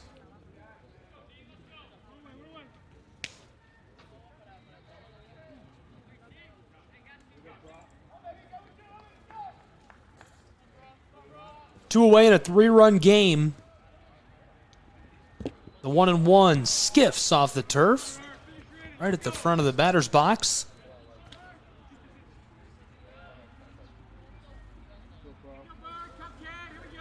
Reinhardt won their second game of the season to start off today. Their second game in a row. This is their 3rd game they played in a row. They're in right now. Prophet held off. That's strike 2. 2 away. Count is 2-2. The delivery.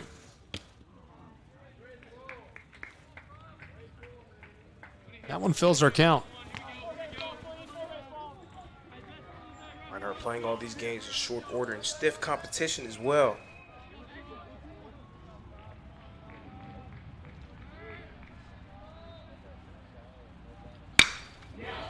This one roped left side, and it's down in the outfield just inside of the fence. Prophet easily safe at first. That was a nice, confident swing of the bat by Jacob Prophet. And anytime he's able to get on base, again, his effective base running, his speed makes him such a threat. Do like to see him getting on the board with his first hit of the game. Now batting number 15, the center fielder, Lance Dockery. Lance Dockery made that big play, throwing it to the plate to end our last inning, keeping the Firehawks from getting a run back.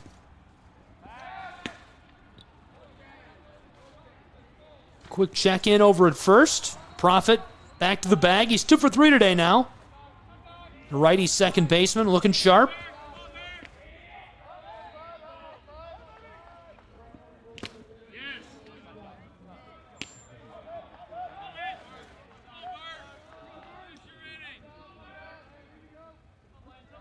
Clouds, it just seems like it's getting darker and darker. It doesn't seem it should be that dark outside. It's only 3:49.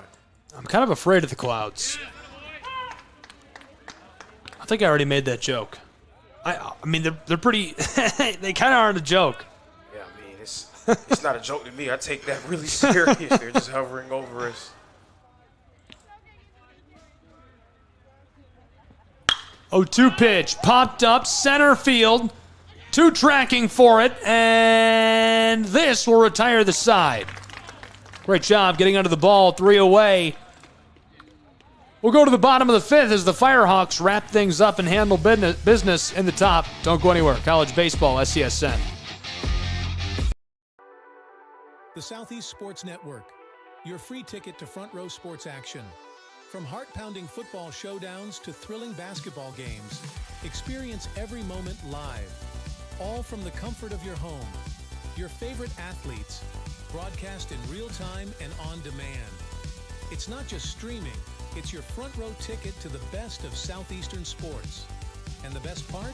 It's absolutely free. Don't miss a moment of your favorite teams. Join us now at the Southeast Sports Network. The Southeast Sports Network, your front row ticket to live sports.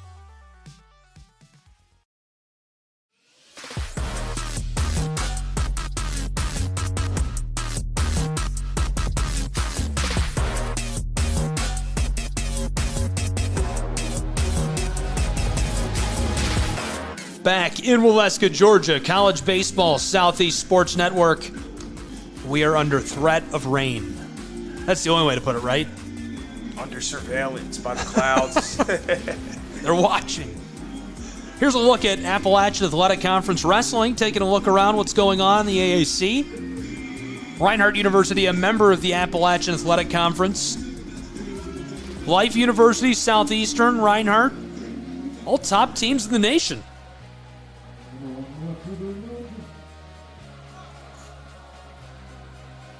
Had a really good regular season.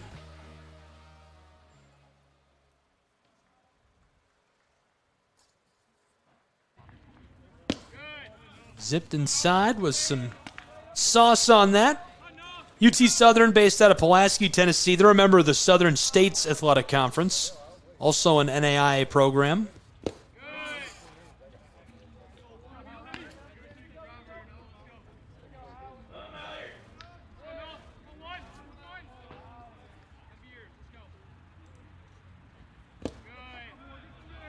And that one's buried into the batter's box, so now the count 3-0. So Noah Junker for Tennessee Southern, a lot like Jacob Prophet, a guy who is such a threat when he gets on base, always a threat to steal with his speed, his aggressiveness as a base runner.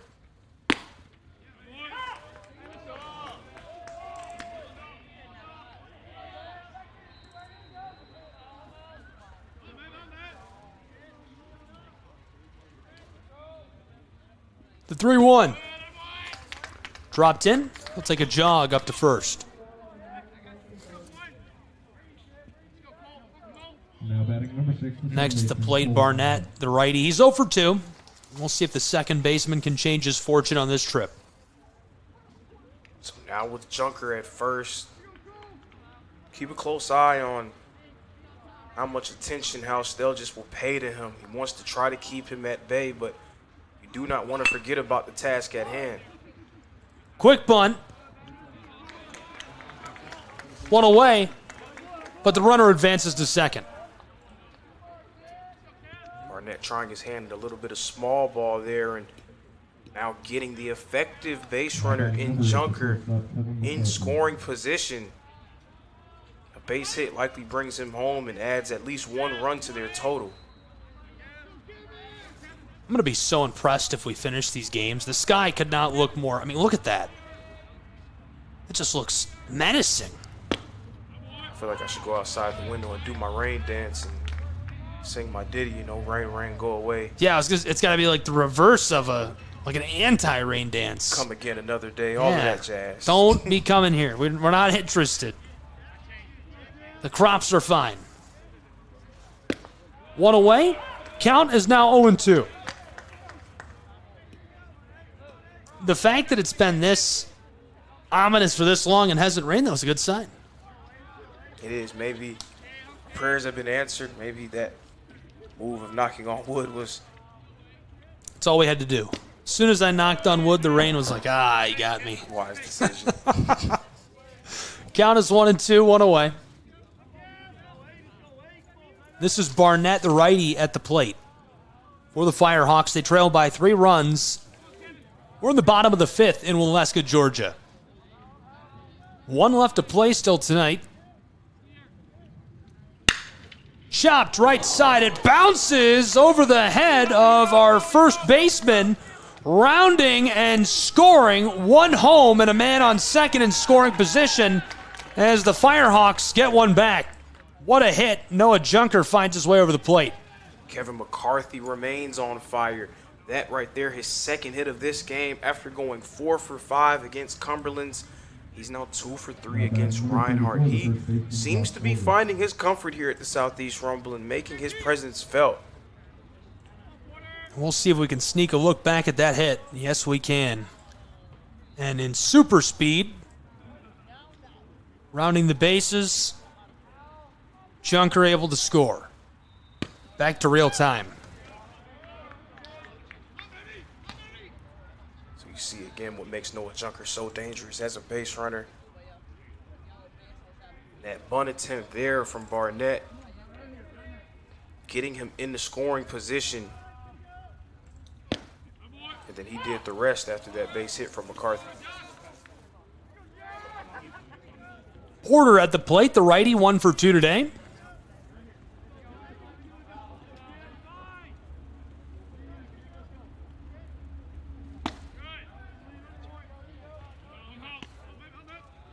Not quite the same offensive explosion that they had yesterday, but Tennessee Southern, their bat's starting to come alive, putting a little bit of pressure on Reinhardt. It's getting a little dicey for them.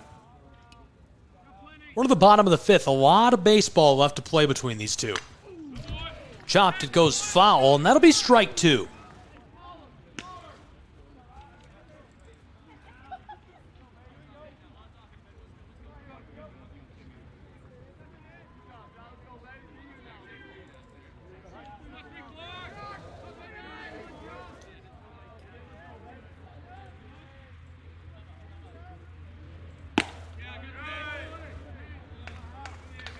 That's zipped in to fill the count.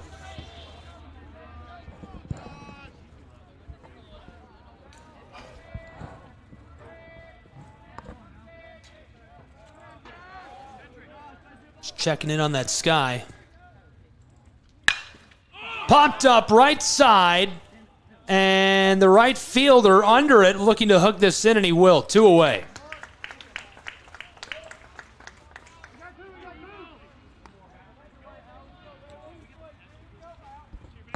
Now batting number 3, the right fielder, Devin Buckhalter.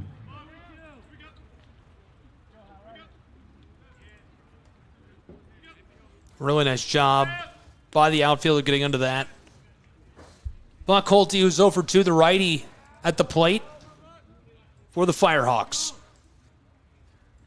Buckhalter quiet so far. He was a key part of that offensive explosion that Tennessee Southern had yesterday.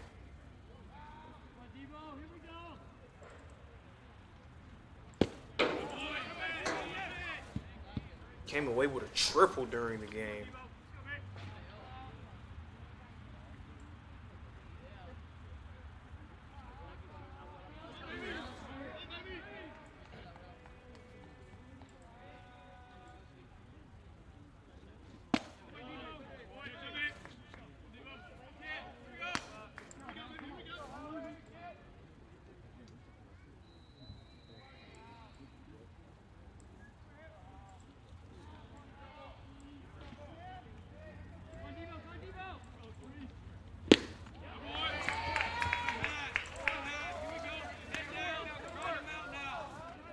Do have to like what Stelgis is doing on the mound from Reinhardt. And a steady hand for them so far.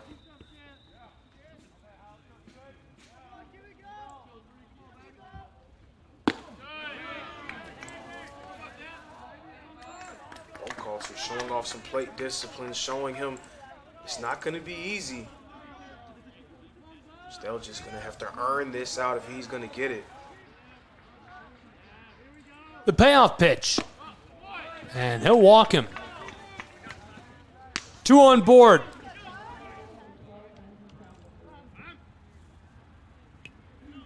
We'll have a meeting on top of the mound for Reinhardt University while they come together. Look at the clouds.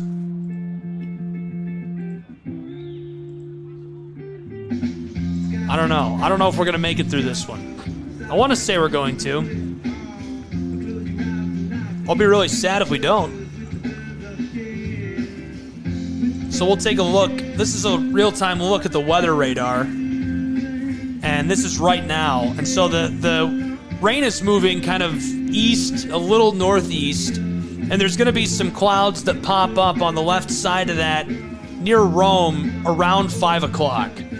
So if this game finishes on time, we'll definitely get through this. And it looks like we probably won't get rain as our 3rd game is starting. That's what it looks like. Waleska is north of Woodstock. It's south of 575, north of Woodstock. It looks like it's going to miss us, but that's right now, and it's just based on the weather radar. Also, I don't know anything about weather. I just look at the map like you do. I'm just telling you what I saw when I looked at it. I don't know. I feel good about it. I see what that says. I know I just have a good feeling that there has to be somebody up there that enjoys themselves some Saturday baseball. So I would like to think that the rain would miss us and allow us to continue what has been a fun weekend here at the Southeast Rumble. So far, we've been unscathed. Teams dropped out over the rain. The potential rain, not even rain that was happening, but potential rain. So far, no rain. For some of them, you never want to take that kind of trip and be told, hey, I'm only going to be able to play one game this weekend. The rest of them got rained out. So completely understand why those teams made those decisions. But glad for the field that we have today. Happy to see these groups stayed a part of it. They're taking a risk with the people. Here's our next pitcher for Reinhardt University. They're making a change on top of the mound. We'll take a look at his season so far. Wearing number 20, it's Ben Medley, a junior right-handed pitcher. This is his second appearance this season. ERA 7.36, but, you know, he's only pitched 3 innings, so he'll be looking to shore that up and settle in for a 2024 campaign right here. On top of the mound at home at Ken White Field, 2 away. We've got all the action on the Southeast Sports Network, including the clouds and meteorology, apparently. We're just we're watching them clouds. Covering all the bases, showing a little bit of baseball, some Weather Channel as well. You never know what you're going to get here at the Southeast Sports Network. We've got it all. 2 wins for both of these programs. Excited to see who's going to walk away with one today. A couple of historical wins for UT Southern. A quick nod to them. First victory over Cincy Christian, 6-0 on February 1st. Their first win against Shawnee State, 6-5, back on February 26th of 21. Their highest ranked win against an opponent. Freed Hardeman was number 4. They beat them 7-2 on April 1st, 2019. With 2 away, this is roped left side. It's down. First base runner coming close side. He's got room to get home, and he does. 2 on board. 1 man over the plate for the run, and it's a 1-run game in Waleska, Georgia. That right there is the reason why it's so important for Reinhardt to continue to pad their lead when they get the chance. Continue to put runs on the board. Going up against a team that put up a 19 spot against the 8th-ranked team in the country. Very capable of scoring runs in bunches. Right here, their momentum is rolling. A bit of a 2-out rally for the Firehawks occurring. Chopped. This one sails as well. And it's going to be caught to retire the side. So Reinhardt going to get a chance to try again on offense. They allowed 2 runs in the bottom of the 5th. We'll take a break with these 2 programs and be back with more college baseball from the ominous-looking Waleska, Georgia in just a minute. At Schrei Media, we believe in the power of connection, promoting your brand while supporting your community. Our goal is to elevate your presence and amplify your message through local sports. With Schrei Media, advertising goes beyond traditional boundaries. Get on television, make an impact. Take the first step towards a future where your brand is not just seen, but celebrated.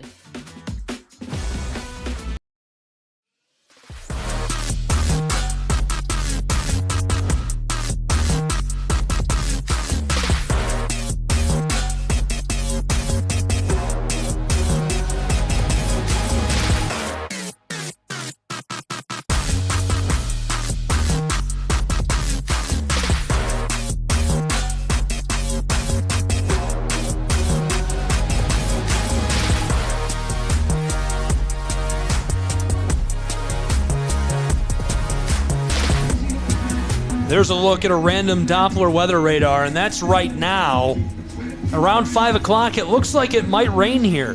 I don't know. It just is hard to tell. Again, not a weatherman. I just found this on the internet. I'm not a weatherman either. I'm going to try to do my best Al Roker impression here. So if we see coming from the east, there's a few green dots, a few green spots, and those green spots happen to be rain. If we keep looking right near the foothills of Waleska, Georgia, it may pass us, it might not. How was that for my Al Roker impression? That's pretty good. We might get rain. We might not get rain. We don't really know. It really does look like it's going to miss us, though. I mean, I played it back 2 or 3 times. And if you weren't with us earlier, I really did try to do my little, hey, this is what I think's going to happen. It looks like it's going to miss us. Now, even though the Doppler radar does look like it's going to miss us, I don't look at the sky. It does not look like it's going to miss us in person. On camera, it doesn't look like it either, from what I can tell. Looks like any moment now the bottom can fall out, but hopefully we can continue to have fun here at the Southeast Rumble and finish out the slate. Our preview is not quite as illustrious as what you can see at home.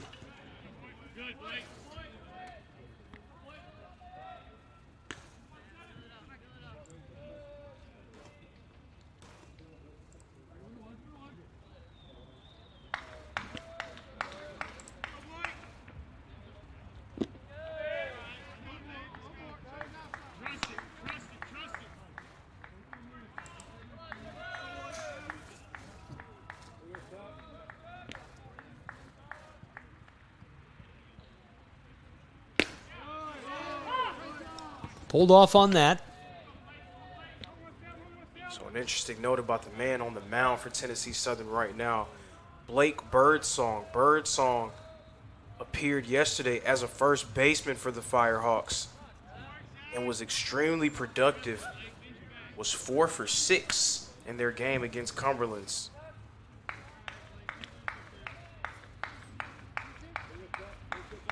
The count is full in Waleska. Here's the payoff pitch. Blasted this back deep center field towards the wall, and he grabs it. What a nab for the first out of the side. That ball just cracked off the bat of Tucker's. Is doing a very hard-hitting, well-hit ball. It seemed like he would have a chance to add to Reinhardt's lead, but unfortunately, warning track power. Now batting number 4, the left fielder, Adrian Vargas.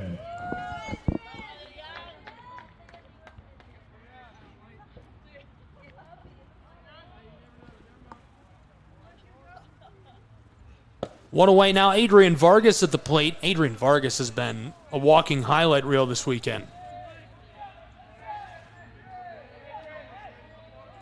I guess Adrian Vargas is kind of always a walking highlight reel, now that I've said that.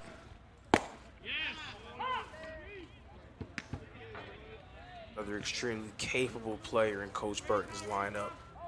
Trying to establish himself in the early stages of his Reinhardt career. Key newcomer, and hard to establish yourself with a team with so many established stars. Vargas doing his best to add to this group and hopefully allow them to reach better heights than where they saw last season, where they went to the NAI opening round. This group looking to do even more than that here in 2024. Lasered in, fouled off. Strike 2, 1 away. Count is 2-2 in the bottom of the 5th. 1 run separates the Eagles and the Firebirds. Reinhardt was able to get on the board early, but already Tennessee Southern closing the gap.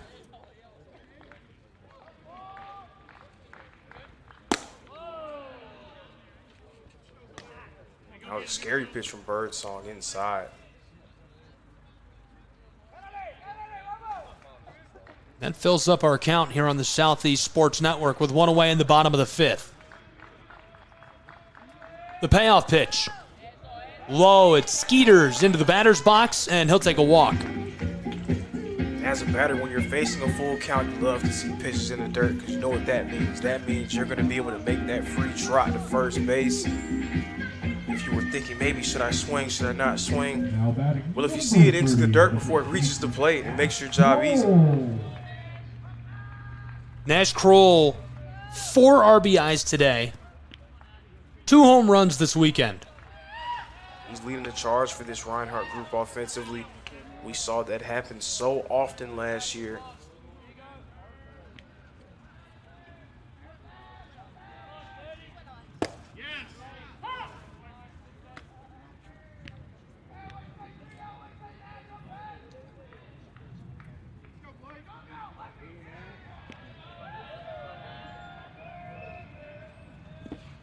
Lasered inside. This one skeeters across the turf. A ball with one away. The count is 1-1 in the bottom of the fifth. 1 run separating the Firehawks and the Eagles. A battle of the birds. I do like to think that an eagle is a little bit more fierce than a firehawk. I might be wrong, though. I don't really know what a Firehawk would be. Is that like the mythological? It's not like a phoenix. Not like a phoenix, but it's cool. Would be, but I don't know. It's just something about fire. I don't think their wings would be able to fly very well through fire. Something about that just doesn't rub me the wrong way. Microphone took a blast there and survived it. That was our action mic you heard. Take a little baseball.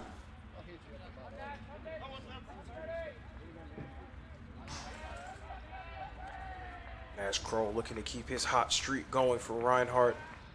2 for 2 so far. Again, responsible for all 4 runs on the board for the Eagles. That's wild. I'm going to have to ask ChatGPT what would win in a battle. An eagle or a firehawk? ChatGPT may give you an answer, but if you go around campus, I guarantee you they will tell you an eagle would win every single time.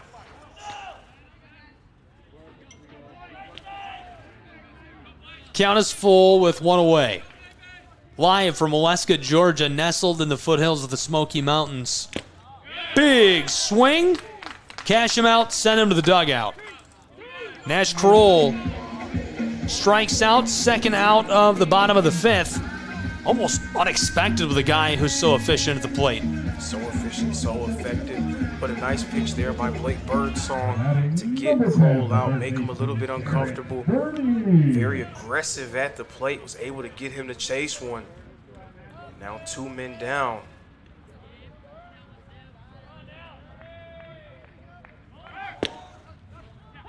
Lasered in. This one is loose. Safe on the bag. 2 away. Count is 0-1.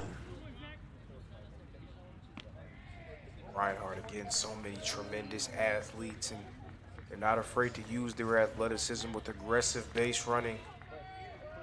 Coach Burton also not afraid to tell those guys to go. Puts a lot of strain on pitchers. You have to worry about the base runner, have to try to keep him at bay, but also up and down this lineup dealing with so many talented hitters. A lapse in judgment or a lapse in focus can spell danger for your team. Popped up right side. This sails foul. Jared Burney, talk about a guy getting better every single year. Hit for 273 in 2021 with 16 RBIs, raised that to 352 in 2022 with 39 RBIs. Last year, the high water mark for Burney, 363 and 47 RBIs.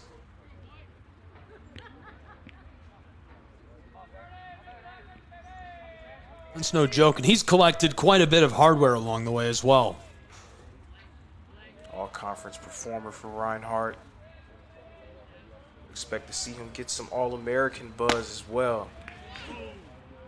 Play out at second, and that'll retire the side. Great toss.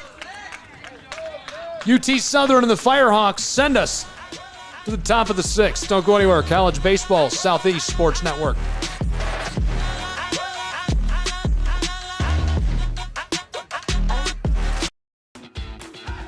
Welcome to SESN, your ticket to the front row of the sports world, covering local, regional, and national events. We bring the game to you. Feel the excitement of every play, every score, every victory. Get your seat, get on air, and immerse yourself in the heart-pounding action. The Southeast Sports Network, where sports come to life.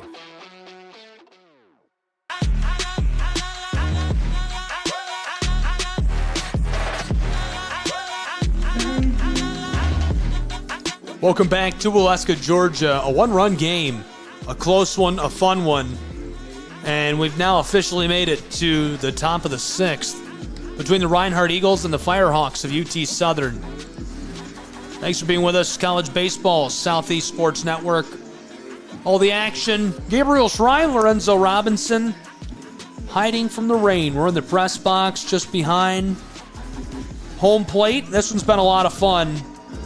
Not as high scoring as yesterday. I'm jealous you got to be here for the 30-run game or whatever it was, 32 runs. It wasn't a word. Mesmerizing to see so many runs get scored. Especially to see the number 8 team in the country go down.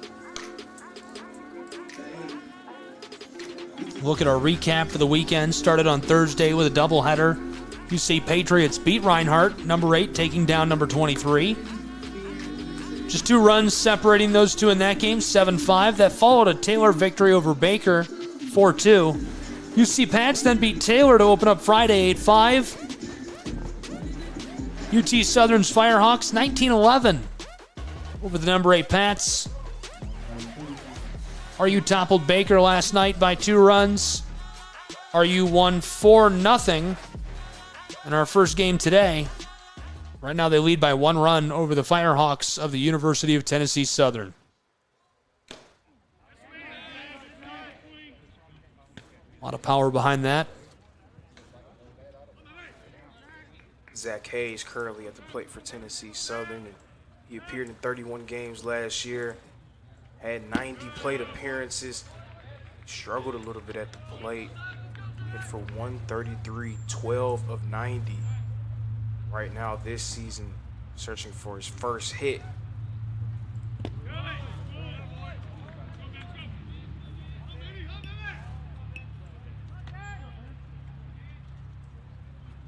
So some production from him at the plate would be a little bit of found money for Tennessee Southern.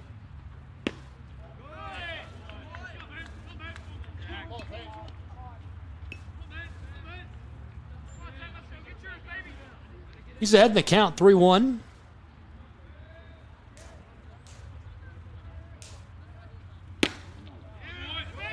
He'll take a trip, quick hike, down to first.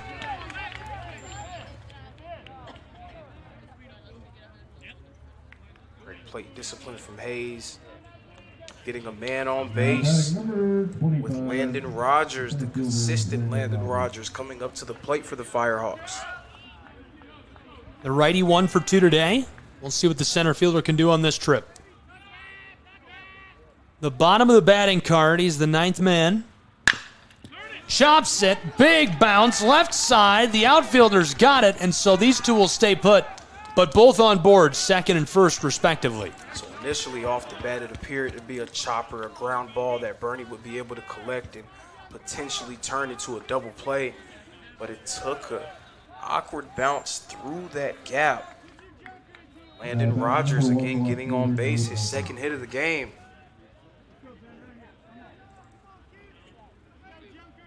This is Junker at the plate. He's 0 for 2 today. The lefty bunts this left side and goes foul. That was a nice attempt at small ball there from Junker. Trying to lay down the bunt, even if he went out, being able to get runners to advance, putting 2 runners in scoring position.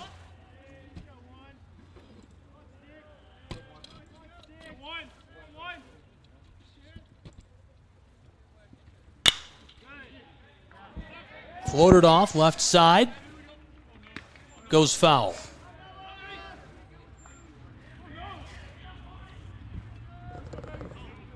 College baseball, Southeast Sports Network. At SESN Sports on social media. Nash Kroll's home runs on at SESN Sports on Twitter. Find us on YouTube. It's there as well. Cash him out. That was strike 3. I can't believe it.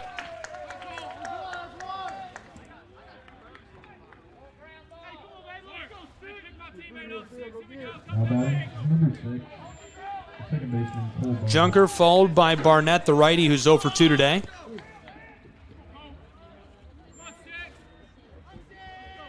And Bentley trying to improve upon his first appearance.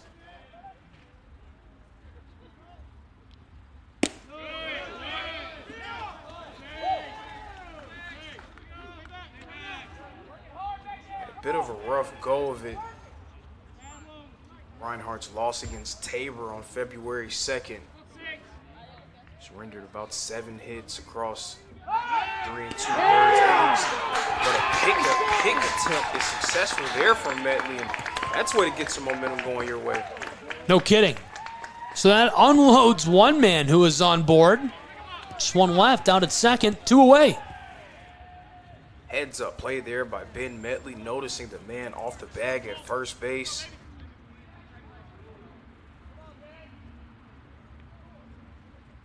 Quelling some concerns and easing a little bit of the tension that was growing here at Ken Whitefield.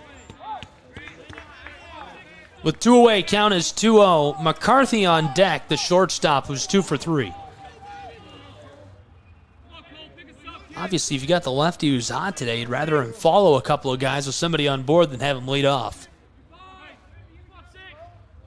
So it makes this such an important at-bat on both sides. Big swing, strike 1. McCarthy's been on fire not just today, but all throughout the Southeast Rumble.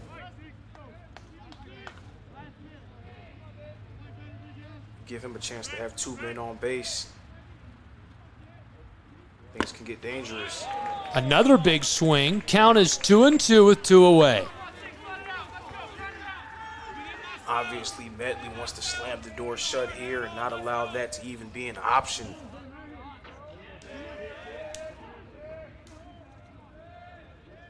Barnett at the plate. 2 away, the 2-2 delivery. Chops it right side. This sails onto the edge of the infield, and they'll cut him down to retire the side. Quickly turning that for the 3rd out. We'll take a break and be back with the bottom of the 6th on the Southeast Sports Network.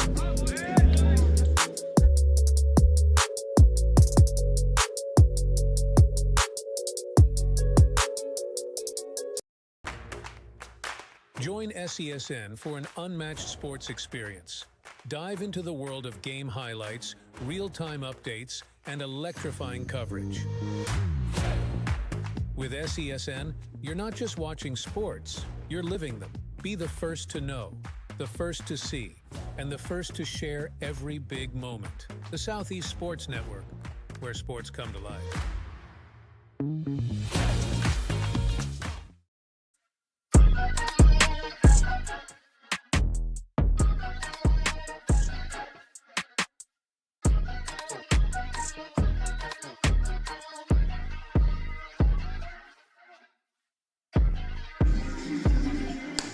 Welcome back. Not a meteorologist, not a weather guy, but we're going to take another look at the weather. And so that's the weather radar right now.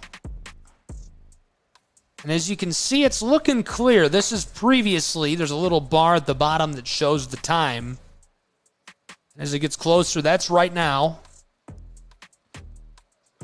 And it looks clear for quite some time until about 5 o'clock. So things looking good. I'm feeling good about it.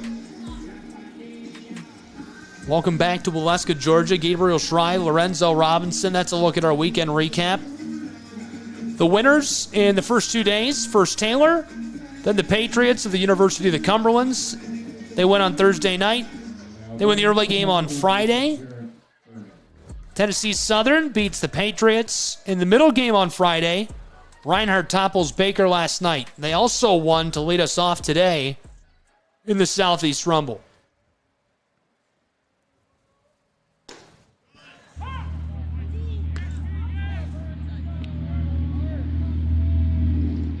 It's a loud pickup. It was.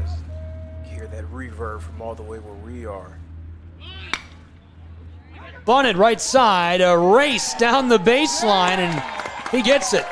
Jared Burney, a little bit of small ball there. The bunt, laying it down and using his speed to get to the bag.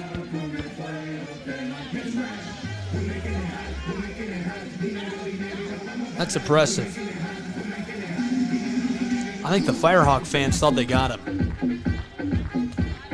I use this term in basketball. I can modify it for baseball. The umpire's always right. Fans can have their own opinions, but when a call is made, you do kind of just have to live with it. Obviously, live with it is a relative term. There's going to be complaints, and complaining makes people feel better about the situation. Another bunt. And this time their man's cut down, but advancing into scoring position. Out to second, Bernie. That's the big thing. Mendoza laying down that bunt. He wasn't able to leg it out and get to first base. But getting a talented and aggressive base runner like Jared Bernie in scoring position can be critical as Reinhardt looks to add to their lead. This is Martin with a walk-up song that's a Tramp remix of Backstreet Boys. Didn't you just tell me this was Kanye on Thursday? It is a Kanye West song. And Yeet. Shameless plug, Kanye West's album, new album, Vultures, is out now. Kanye's not paying me to say that. I was just going to say, shameless plug. just informing the public of this pop culture phenomenon going on right now.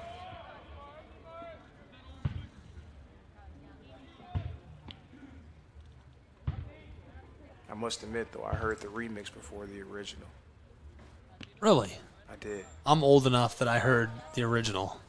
I heard that, and I was like, wow, I wonder where this comes from. And you're like, I like the remix better. Sorry, Backstreet Boys. I'm going to tweet at me. How dare you? Your weather reporting sucks. A little bit of weather, a little bit of sports, a little bit of music. You never know what you're going to get.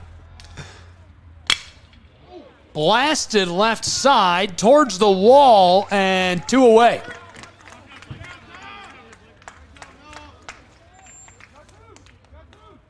And also, nice job of being able to hold Jared Bernie at second base. This is to West Coast.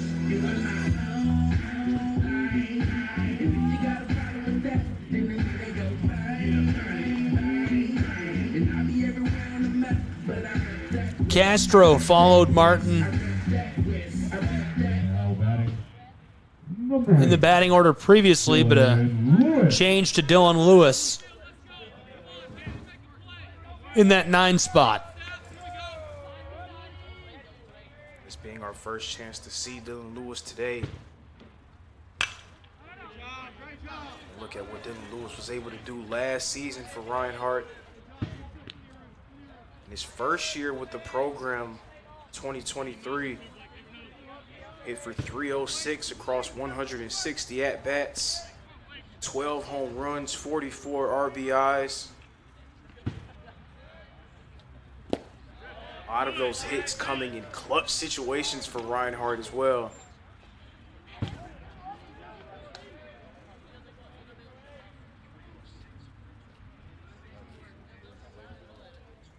Reinhardt right now ranked 23rd. So much talent on their team. Being able to bring a guy like Lewis off the pine. Lewis wasn't even in your starting lineup today, and then it's a guy who hit for 306 and over 40 RBIs last season. Just so much depth and talent on this team.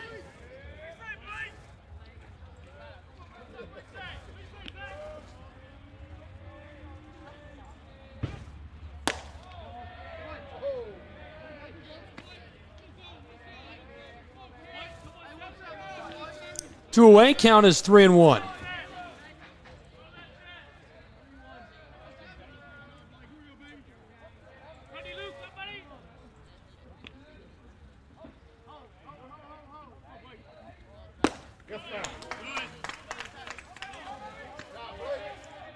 Full count.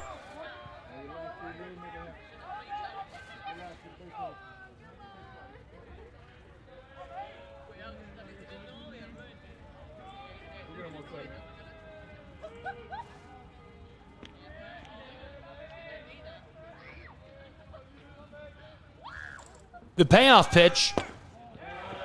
They'll walk him. And a sneaky little advance down on the far left side of your screen. He looks tiny there. Number 10, Bernie, sneaks down to third base, so runners on the corners. Jacob Profit up to bat for Reinhardt. Profit, slow start to the year at the plate. Starting to build some momentum for himself. 2 for 3 in this game. If he can find some similar success, then Reinhardt will be able to extend their advantage.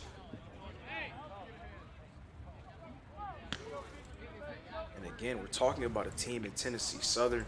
The Firehawks had 19 runs against Cumberland's yesterday. So you want to put as much pressure as you can on that team. That's zipped in for a ball. 2 away, count is 1-1. It seemed like Jared Birdie might have been threatening to go home there.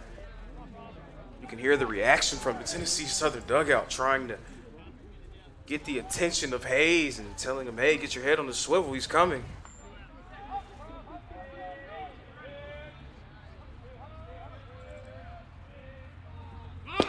Prophet looked like he wanted the bunt, pulls up. Ball 2.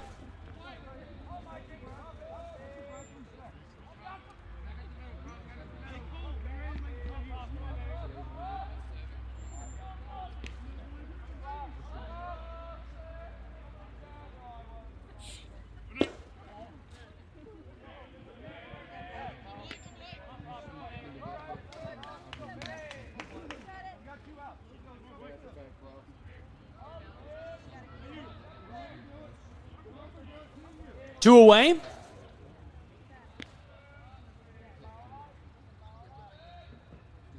Prophet at the plate. Here's the 3-1 delivery. And again, pulls up on the bunt. Now it's a full count. Runners on the corners. Bernie at third wants to score, and Prophet, his only chance of doing so, fighting to keep the bottom of the 6th alive.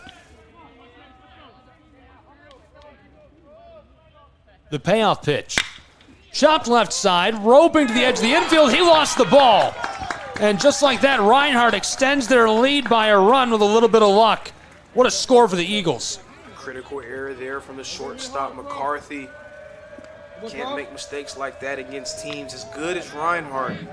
Jared Burney taking advantage and cashing in. Now the Eagles ahead by 2 runs. Got another talented bat in Lance Dockery coming up to the plate with 2 men on and 1 runner in scoring position.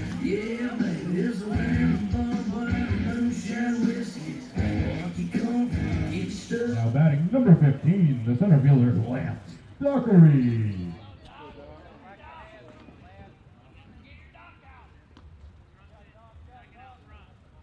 I mean, such a crucial mistake there from McCarthy. Chance to end the inning, give your team another shot. And coming up to the plate, only trailing by 1 run. Reinhardt able to put in the insurance run and take a 5-3 lead. Here's a quick look back at that run scored. First the hit. And there at the bottom of your screen, running the base path. Coming across for the run, Bernie. That also kept the bottom of the 6th inning alive. Chopped. Ooh, that hit Coach. Hopefully he's all right. There's something I like to call a wake-up ball there. Sometimes you can zone out a little bit. Your eyes are so locked in on what's happening on the field. That one going right to him, saying, hey, wake up. That didn't even come my way, and it woke me up. Absolutely. I'm awake. Yeah, the crack of that off the bat. Imagine that one coming at you. I don't want to. Ball's loose. 2 away to end the bottom of the 6th, and he gets it down at first. What a play. That'll retire the side as we go to the 7th inning in Waleska, Georgia. College baseball will be back on the Southeast Sports Network.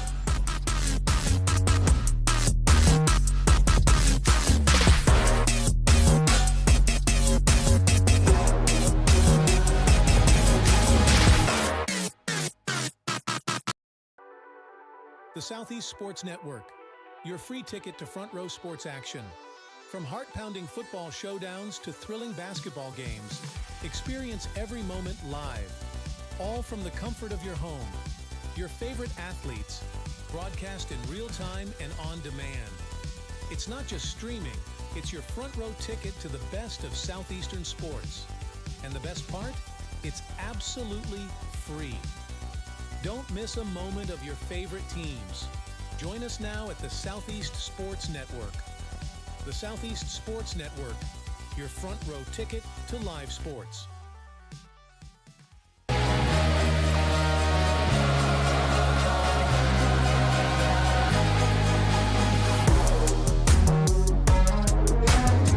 back in Waleska and under the threat of ominous weather, but we've been joking about it for quite a while, and it just is holding off. So can't complain.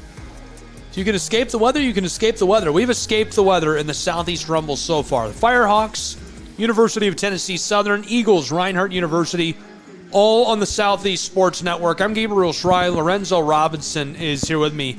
Lorenzo, your thoughts as we enter the 7th? That was a big moment there that we just saw in the bottom of the 6th. It appeared that the inning would be over after that ball came careening off of the bat of Jacob Prophet, but a critical error by McCarthy, the shortstop, dropping that ball and allowing Jared Burney to make his way to home plate. An insurance run for the Eagles. They now have a 2-run advantage. So now let's see if McCarthy can make up for that error in the field with stellar play at the plate.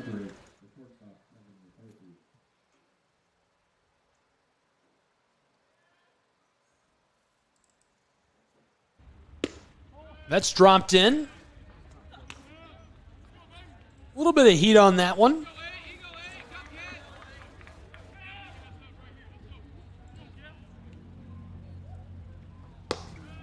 Two-run ball game as we enter the top of the 7th. 2-0. Pitch count.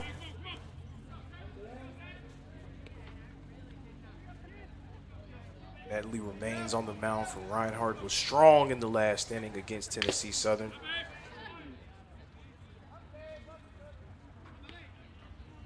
Again, a guy making his 2nd appearance as an Eagle.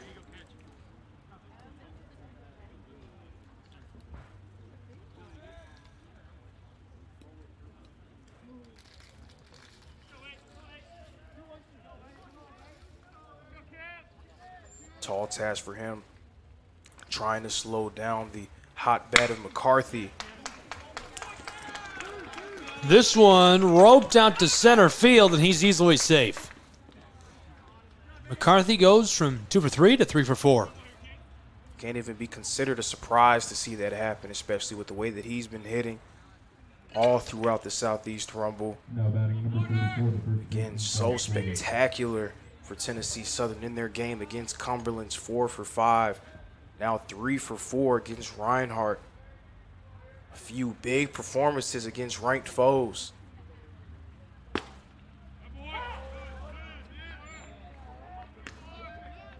Quick strike.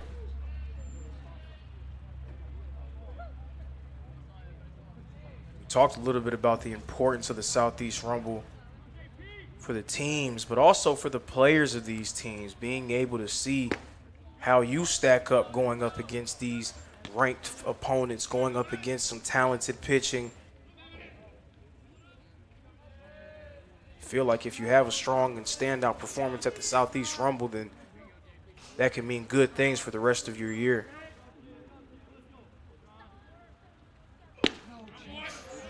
Held off. That's strike 2. Count is 1-2. A little bit of encouraging self-talk there from Porter, trying to hype himself up as he's behind on the count. Quick check-in over at first.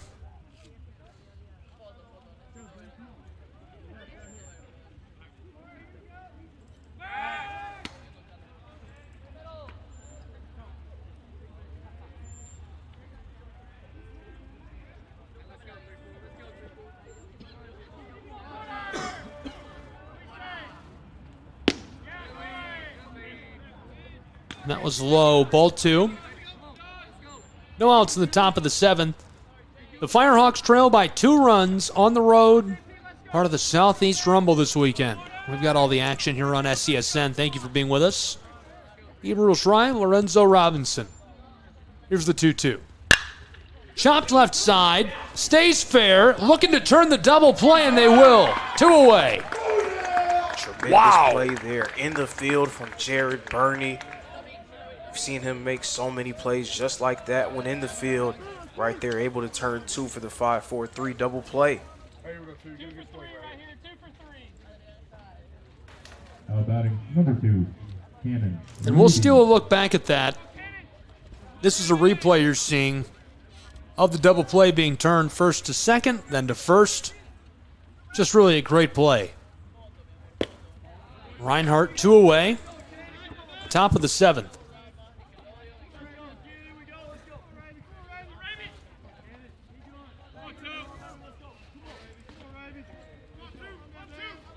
A lot of baseball left to play between these two, but Reinhardt could start to slam the door.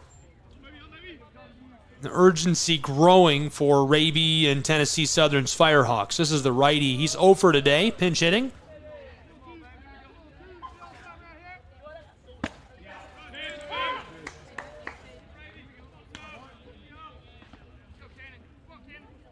Two away.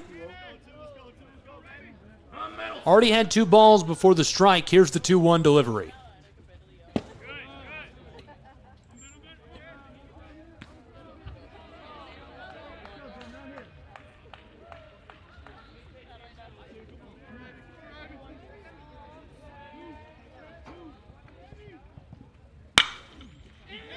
Floated off, left side. And that comes down. He's going to stay and be safe at first. He got a lot of that one on the bat. Great launch angle, lifted that one up perfectly. And it dropped right in front of the left fielder, Vargas, for Reinhardt. Gets on base, and now Garrett, who's 1 for 1 on the day, coming up to the plate. Tennessee Southern trying to make some things happen, looking for a 2-out rally. Ty Garrett, 2 hits already this season, 1 run. Big swing there, wanted to cash in. He'll suffer a strike.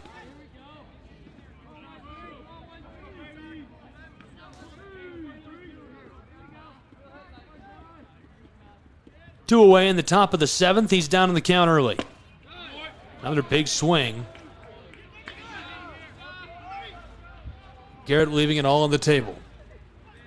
Swing and miss there. That one clocked at 88 miles an hour from Medley.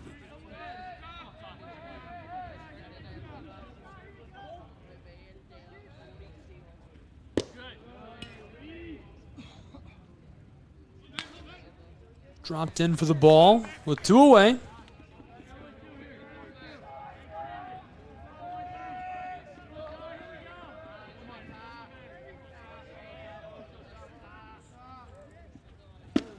Big swing. He'll check out and head back to the dugout.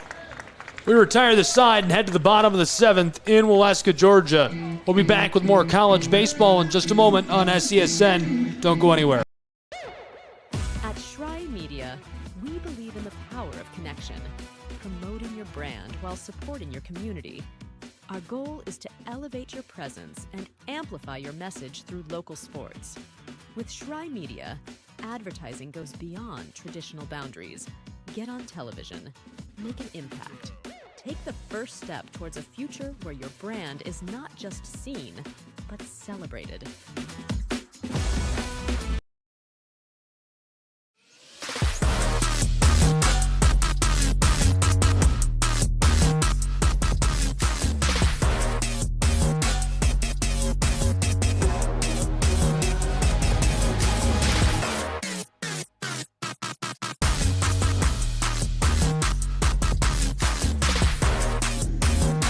Welcome back to Waleska, Georgia. The foothills of the Smoky Mountains. We've reached the bottom of the 7th between the Reinhardt Eagles and Firehawks of the University of Tennessee Southern. Gabriel Shry, Lorenzo Robinson. 2 runs separate these two. A critical juncture coming up, and into the bottom of the 7th. UT Southern can only have 2 more chances to play some offensive baseball here. Reinhardt, what's the mentality? Are you just playing it safe? Are you going to be aggressive and try to extend your lead as you go down the stretch? Or what kind of mentality do you bring to the plate on this trip? Absolutely cannot play it safe. You have to continue to pad your lead if you get the chance. Again, we're talking about a Tennessee Southern team that put up 19 runs yesterday. So if you play it safe, you run the risk of being at the wrong end of a late rally. You want to put as much pressure on them as you can. Zadunik at the plate for the Reinhardt University Eagles. And Tucker 0 for 2 today, the right fielder. Looking to change his fortune.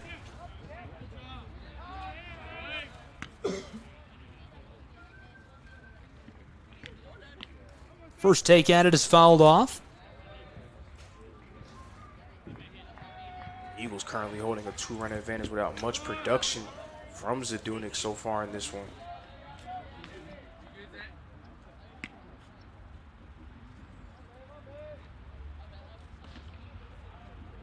Leading off in the bottom of the 7th. Down in the count.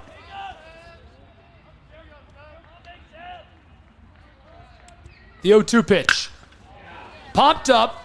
Stays fair. Left side. Headed for the wall. Bounces off of it and stays in play. He's racing to the base at second where he's safe. You just figured it would be a matter of time before Tucker Zadunik found his way on the board with a hit. Can't keep him down for too long. Right there, an extra base hit to lead things off here in the 7th inning for Reinhardt. And now Vargas, who has been on fire to start this year, coming up to the plate. Things getting very interesting. Reinhardt, a little bit of life offensively, could potentially put even more pressure on Tennessee Southern. Vargas has a hot start to the year. He's been cold in this game specifically. Not even today. Just in this game specifically, he's over. We'll see what the left fielder can do on this trip to the plate. So a decision to insert a pinch runner in for Reinhardt. Speedy Sam Kilgore is now the runner in scoring position.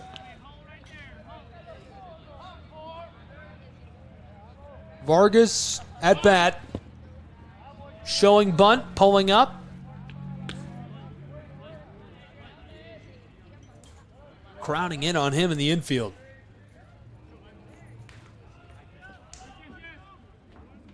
Wouldn't be a bad decision there from Vargas to try to lay a bunt down. Get Kilgore to third. With the big bat of Nash Kroll coming up next for Reinhardt.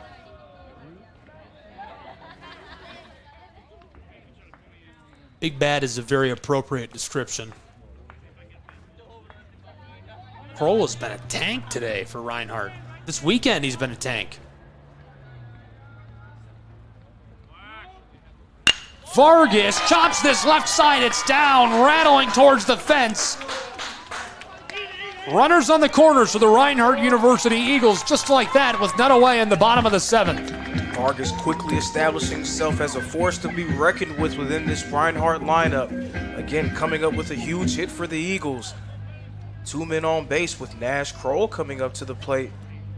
Things getting very interesting, and Coach Hill agrees. That's why a mound visit is getting ready to take place. What you're seeing here is a replay of that hit from just a second ago. Went off screen to the left, stayed in play, got down. They were able to get it back, but runners on the corners for Reinhardt University. And here's a look back at real time where the mound visit underway. A quick one. Coach feeling good about it. Head coaches of these two programs. Mitch Hill, the leader of the Firehawks of UT Southern. He's in his 6th season at the helm of the program. Reinhardt University led by Jonathan Burton. Burton over 500 career wins as a head coach. He's won over 60% of the games he's coached in. 155 for Reinhardt's Eagles entering this year.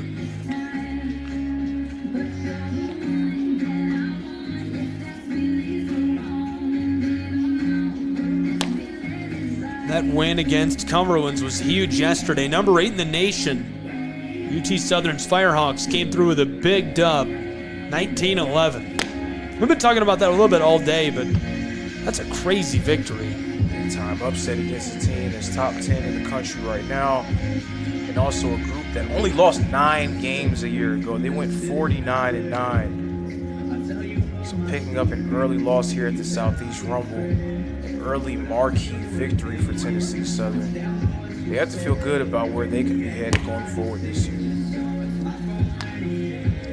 Well, certainly headed in the right direction. I think both of these two programs are headed in the right direction. I can't think of anybody involved in the tournament this weekend headed in the wrong direction. So many quality programs, great coaching staffs, players with plenty of accolades.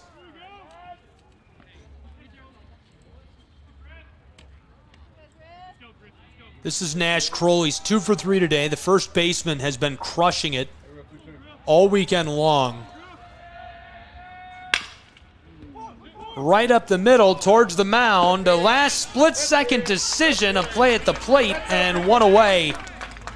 The Firehawks prevent the run from being scored by the Eagles. That's a clutch play. So Griffin Solly was thinking about throwing out Vargas at second base, but quickly made the much better decision of throwing it home and preventing Reinhardt from putting another run on the board. And so this is going to be a replay. Don't get fooled. We'll take a quick look back at that split-second decision. See the ball on the edge of the mound. He picks it up, fires it to home plate, and they tag him out just in the nick of time. One away in the bottom of the 7th. Nash Kroll does make it over to first. Kroll has been a monster batting this season. He has, and I mean a split-second decision, as you said, from Solly, but a right decision nonetheless. And Solly making a mistake here with the balk and putting 2 runners in scoring position for the Eagles. Yeah, so Vargas to third, Kroll to second. Bernie at the plate.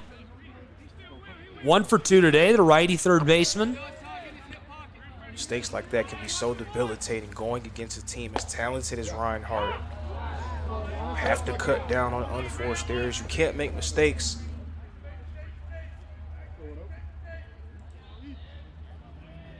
Five hits, 3 runs this year for Jarrett Burney.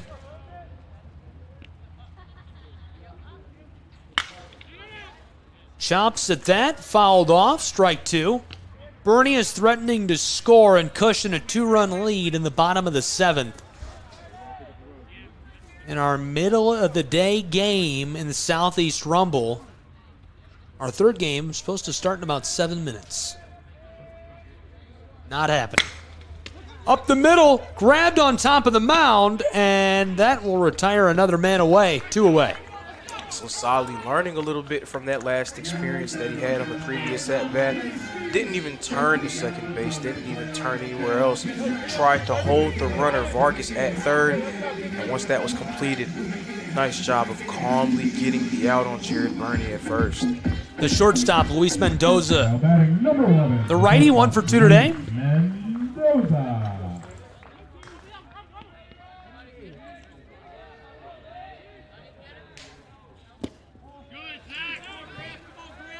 Mendoza, another new face that is trying to establish himself as a key member of this 2024 Reinhardt Eagle Ball Club. 1 for 2 today, with 2 runners in scoring position, a chance to make a huge mark here. Popped up right side. He's still going down the line to first, and that'll retire the side. 3 away. A good look, some good luck for the Firehawks, able to escape unscathed from the bottom of the 7th. We're headed to the top of the 8th. College baseball, Southeast Sports Network. Welcome to SESN, your ticket to the front row of the sports world, covering local, regional, and national events. We bring the game to you. Feel the excitement of every play, every score, every victory. Get your seat, get on air, and immerse yourself in the heart-pounding action. The Southeast Sports Network, where sports come to life.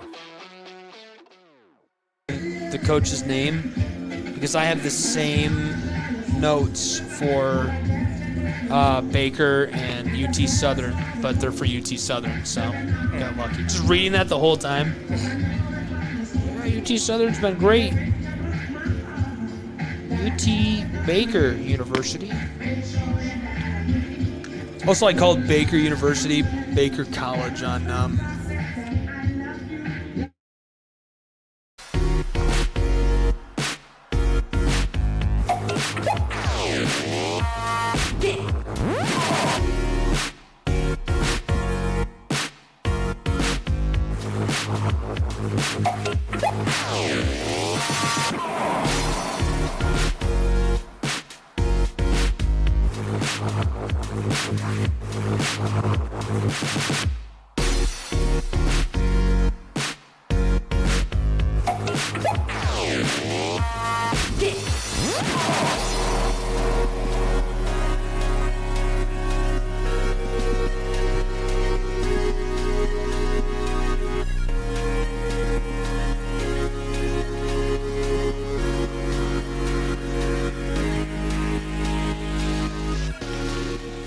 Back in Waleska, Georgia, college baseball, Southeast Sports Network.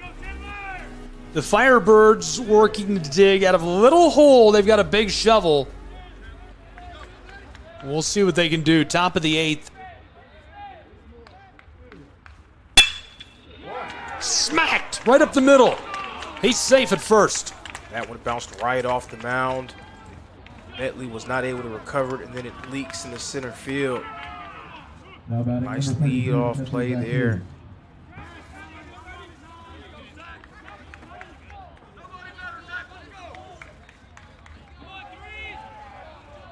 Followed by Hayes. The righty is 0 for 1 today.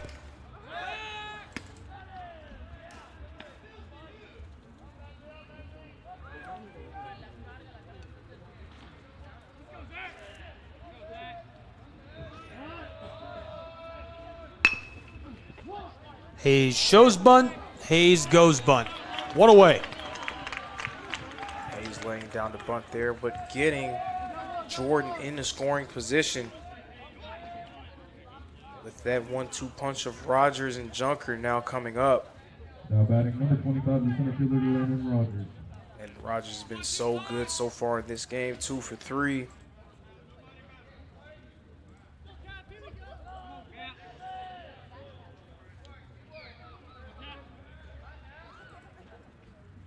The righty center fielder at the plate suffers a strike with 1 away.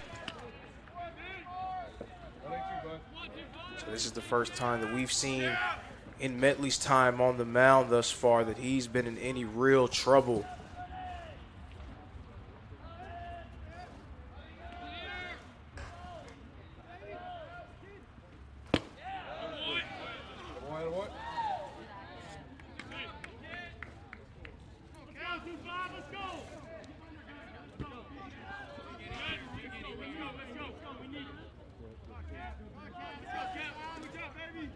One away, top of the 8th.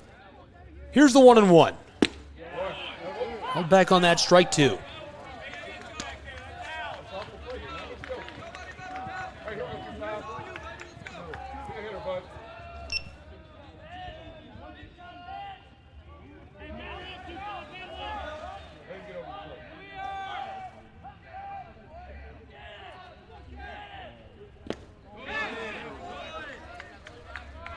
A little bit of authority on that one. 1 away.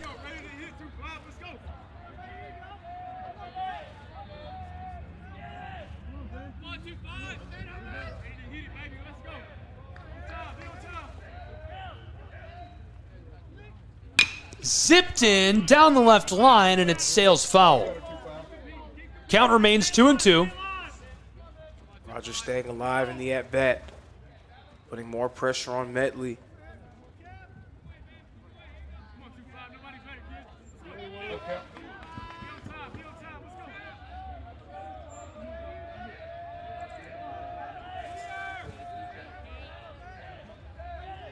The 2-2. Ooh, he hit him with it. Hopefully he's all right.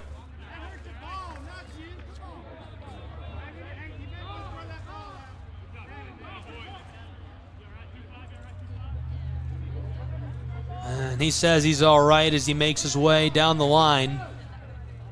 Now batting number Up the 1, path to first. Noah. We're back on top to Noah Junker, the left fielder. He's 0 for 3 today. We'll see what the lefty can do on this trip to the plate.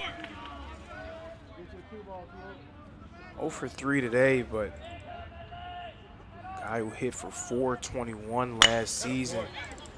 Blasted left side, sailing out towards the fence, 2 away.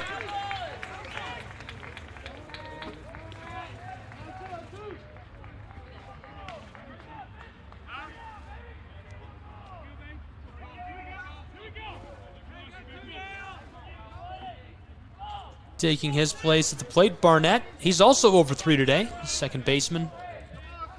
Now batting number 6, the second baseman, Cole Barnett. Up 6.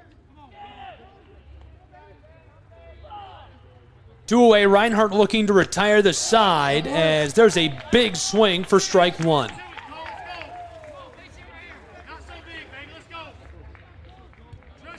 So 2 men on for Tennessee Southern. Chance to eat away at this Reinhardt lead and maybe even do something more. Popped up, deep center field towards the wall, and it escapes.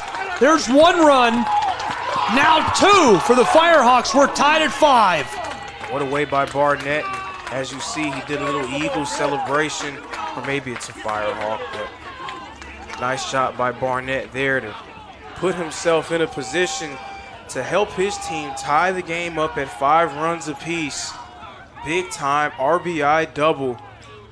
We're all square. Now batting number 8. That is big time. I think we could sneak a look back at that. He smacks it right back, straight back. It looked like the center fielder might be able to track it, and you can see the crowd on the right side of your screen erupt as the ball escapes his glove and 2 runners come home. Ties us up at 5. This is real time as that one zips in. That brings Kevin McCarthy back up to the plate. McCarthy 3 for 4 so far today. Tennessee Southern, if McCarthy can find a way to put one in play, starting to feel a lot like they felt against Cumberland's. Establishing themselves as the giant killers of the Southeast Rumble. We're tied at 5 in the top of the 8th. 2 away in Waleska, Georgia. Coming to you live from Ken White Field, college baseball on the Southeast Sports Network.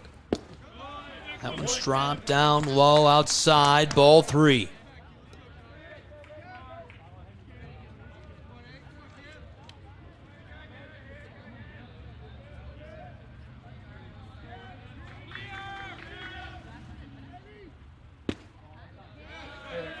They'll walk him.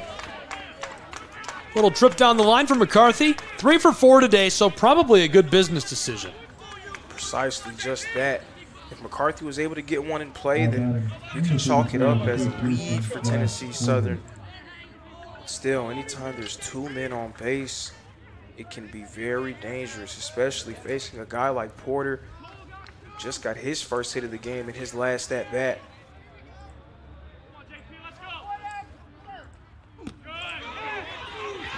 It's loose.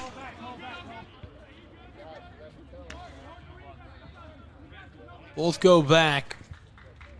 Count 1-0, 2 away.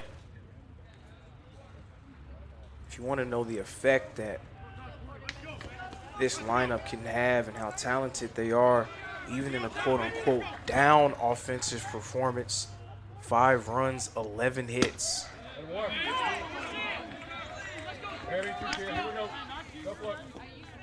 That was strike 1.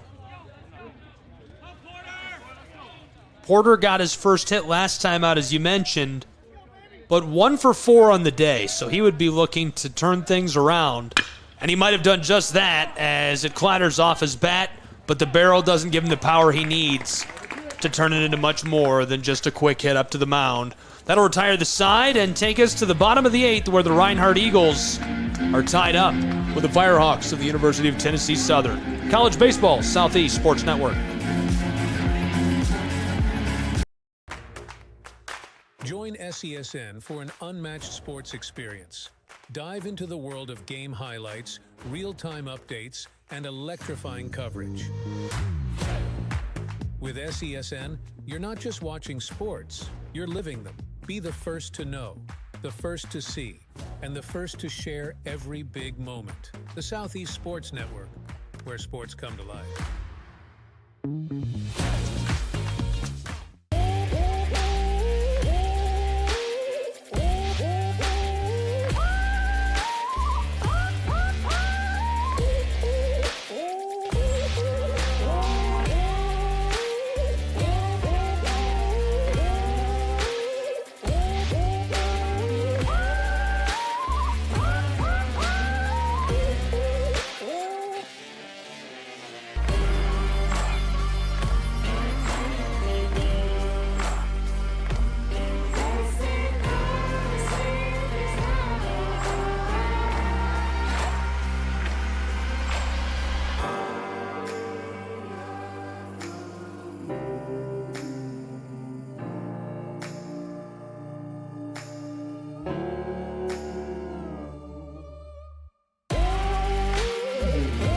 Welcome back to Waleska, Georgia. Ken White Field, college baseball on the Southeast Sports Network.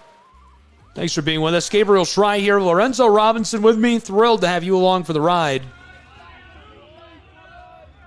And we've reached the bottom of the 8th, where we're tied up between the Firehawks of the University of Tennessee Southern and the Eagles of Reinhardt University. First strike at the plate for Mr. Underwood, the pinch hitter. The 1-1 fouled off and hits our microphone.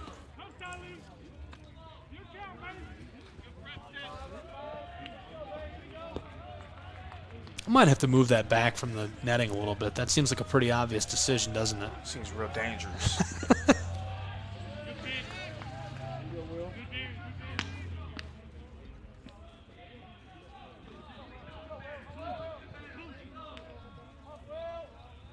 Tennessee Southern doing a nice job of answering the call. Now equaling Reinhardt's total after that RBI double from Barnett.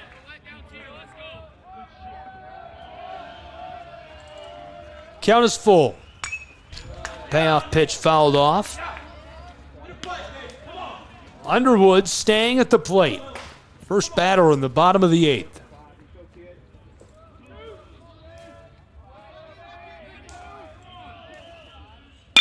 Underwood ropes this left side towards the wall, and it's caught. One away. That was a well-hit ball there by Will Underwood. Got a lot of wood under that. But a nice play by the center fielder. Who else but Landon Rogers making that play in left center. Another guy, Lewis, who was not initially in the starting lineup today. He's been really good this weekend. Certainly shaping up to be a crucial piece this season for Reinhardt. And this one escapes into the left outfield. He's on the bag at first. Was an early swing on the first pitch of the at-bat. Nice little gap shot to get him on base as Jacob Prophet is coming up to bat. Prophet's got my favorite walk-up song of anybody on the turf today. Deservedly so. I mean, for the people at home, Too Short, Blow the Whistle, absolute classic. Even though I wasn't around when it came out, I can't say I appreciate it. I don't think I was either, if that makes you feel any better. I think it's that old. My dad remembers it very well. Meeting of the minds on top of the mound, and the weather still is looking pretty ominous. It is looking ominous, these clouds hovering over us, but again, I think the rain, go away song did a nice job of keeping things pretty dry for the most part. Hopefully they stay that way as we enter the final game of our slate. It's looking even better now. We're getting a 0% chance of rain on Google. So that's pretty good. I trust Google. Google would never steer you wrong, right? Absolutely not. I don't know. ChatGPT might know better. I don't know. I'm not sure what kind of access ChatGPT has to the weather yet. Weather.com has us at a 15% chance, so that means 15% of the county here will get rain. I did learn that from my time as a radio news director, is it's not that there's a 15% chance of rain for everyone, it's the percentage of the county that's going to get rain. Wow, that's news to me. I never knew that. 15% of the county here is going to get rain. That's what that means. So I hope. I'm not sure where that 15% of Cherokee County. I don't know where hopefully that it's not in. right here. Yeah, I hope it's not Waleska. And that's the chance of rain for the next hour and a half right now, and that's up from 0%. We checked weather.com for the radar a little while ago. Hopefully it drops back down.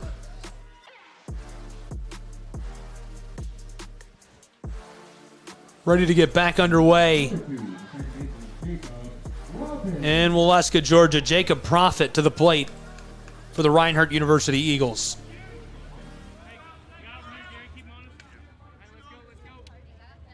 One away, bottom of the 8th. Bunts this. The runner gets to second, and he's safe at first. Perfect play there from Jacob Prophet. I spoke about it earlier in this game. Always a threat with his aggressive base running and speed. Speed is his name. Speed is his game. Laying that bunt down and legging it out to first base.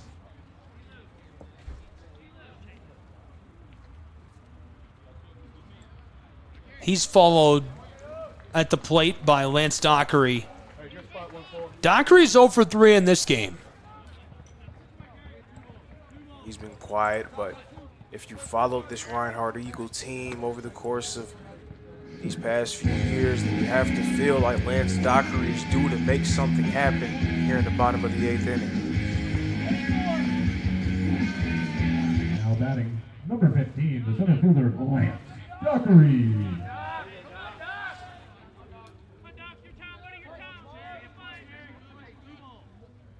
I feel like we're at a baseball game and what was the name of that show that was so good on that? Stranger Things. I feel like we're in Forks or whatever the name of it was in Stranger Things. Hawkins. You know, I can't say I'm a Stranger Things fan. It was pretty good. You'd like it. I hear that a lot, but I don't know. It just wasn't a show I got a chance to get in tune with. It wasn't so good that I'm going to be like, oh, no, you have to. You know, it wasn't that good, but it was good. It was something that you enjoyed when you watched it, but you won't go out of your way to defend it. Yeah, that's exactly right.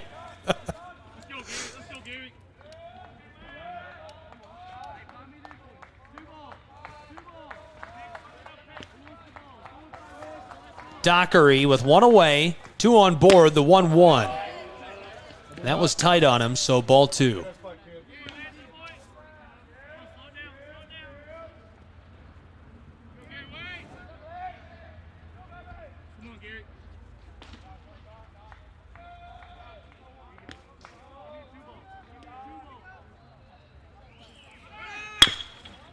Gets a piece of this. Left side, it's down, and he's away. So that chopper by Lance Dockery leads to an out. Now 2 runners in scoring position with Tucker Zadunik, the former All-American, coming up to the plate. We've seen Tucker Zadunik make a living out of having moments just like these. And more often than not, he often rises to the occasion. So another big chance for him to add to his Reinhardt legacy. Yeah, that doesn't hurt to have 2 guys in scoring position. Talk about Stranger Things, right? Yeah, what was that? I wonder if that came through on the broadcast. It's probably a little one, huh? Coming in, checking out what's going on in here. I can't tell you how many times when I used to do cable TV, kids would just wander into the press box. This one grabbed on the edge of the mound. 3 away, retires the side. What a way to turn it for the Firehawks. They keep it going. We'll be back with the 9th College Baseball Southeast Sports Network. Don't go anywhere. The Southeast Sports Network, your free ticket to front row sports action. From heart-pounding football showdowns to thrilling basketball games, experience every moment live, all from the comfort of your home. Your favorite athletes, broadcast in real time and on demand. It's not just streaming, it's your front row ticket to the best of Southeastern sports. And the best part? It's absolutely free. Don't miss a moment of your favorite teams. Join us now at the Southeast Sports Network. The Southeast Sports Network, your front row ticket to live sports.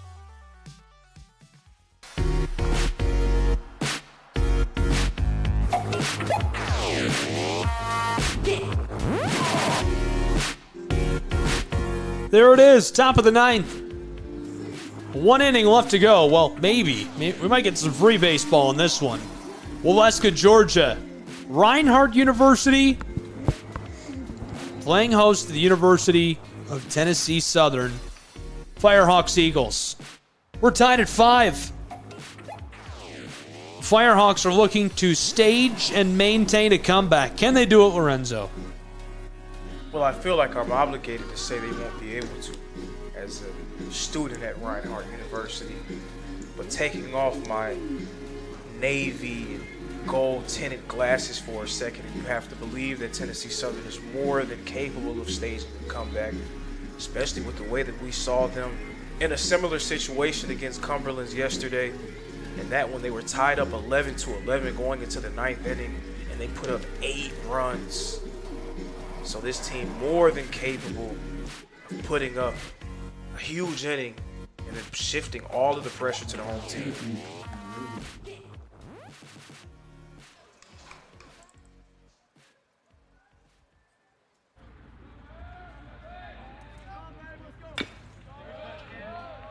Swings on that, fouled off. Raby's 1 for 1. Right-handed right fielder.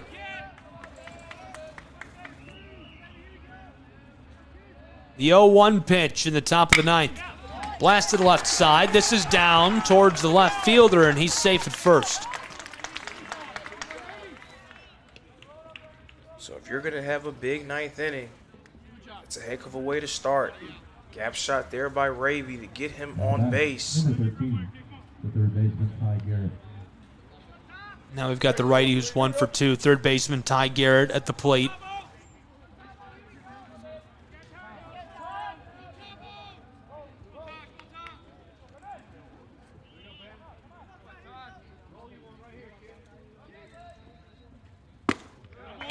Garrett stands by for strike 1.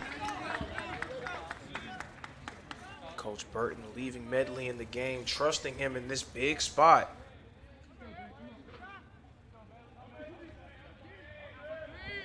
If you can win this game, I mean, not only do you just want to win every game on your schedule, right? We've talked about that today and how important that really is. Just win what's in front of you. Doesn't matter who you're undefeated against or what your strength of schedule is. But talking about strength of schedule, so you lose to number 8 on the first night of the tournament you're hosting at your place. If you can beat the team that crumpled them yesterday, that's a nice consolation win. It would be, but, you know, I don't want to take any wind out of your sails with that statement, but, you know, it's hard to do transitive property when you talk about teams like this, but just being able to beat 2 quality teams back-to-back on your home field would be a nice pick-me-up, especially in this little stretch that they've had playing 3 great teams back-to-back-to-back during the Southeast Rumble. To come away from that stretch 2-1, you have to feel good about where you're going if you're Reinhardt. Garrett's going to walk. So now 2 on board. Loading him up, and the Firehawks love that. They'll take it. 2 men now on base. Still nobody gone. And they are in prime position to begin a rally. This score is tied right now, and this is a dangerous time for Reinhardt, especially after the way that we saw this team run it up on Cumberland's in the 9th inning of their game yesterday. Zipped in for a ball. 2 on board. We've got Garrett and Raby. The right fielder is on second. Now 2 for 2 today. Garrett got walked. 1 for 2. He's at first. This is Jordan, the DH, who's 2 for 4 on the day. The righty has got a chance to get a couple of big runs here. Throws out the bunt and can't get it. That's strike 1 for him. 2 for 4, but 2 consecutive hits. So he's starting to heat up. He's starting to get comfortable, building up some momentum for himself. The runner in scoring position, a base hit can maybe break the tie that we see on the board right now in Waleska. Chopped at, and this one goes foul.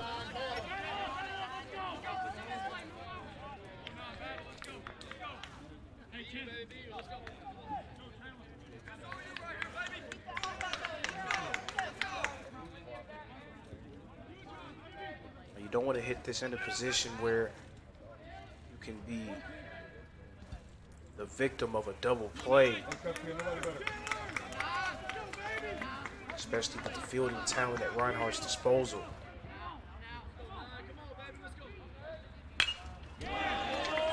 Fouled off.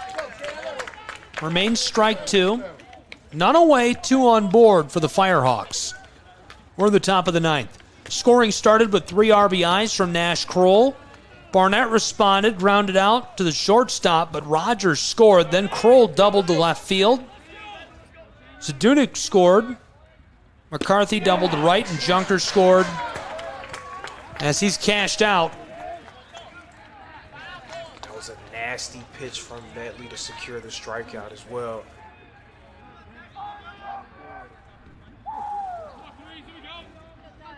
After Junker scored, McCarthy scored. Bernie scored for Reinhardt. That gave him 5 runs, and then Rogers and Jordan scored for Tennessee Southern's Firehawks and tied us up at 5. That's where we've been.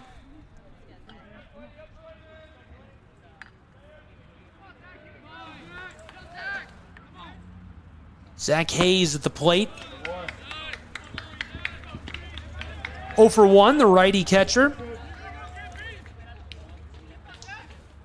So even though this is a similar destination from Tennessee Southern's game against Cumberland's, arriving at the 9th inning tied up, the method of transportation is very different.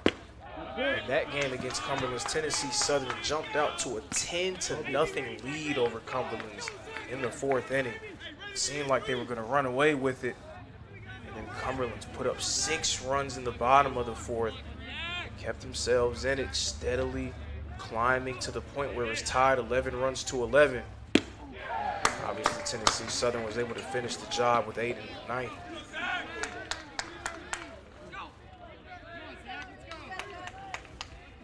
Now Tennessee Southern,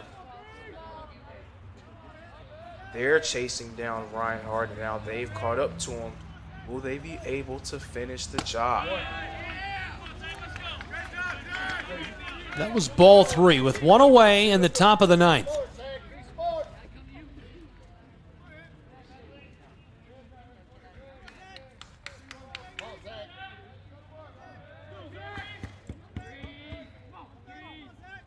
The 3-1, and they'll walk him.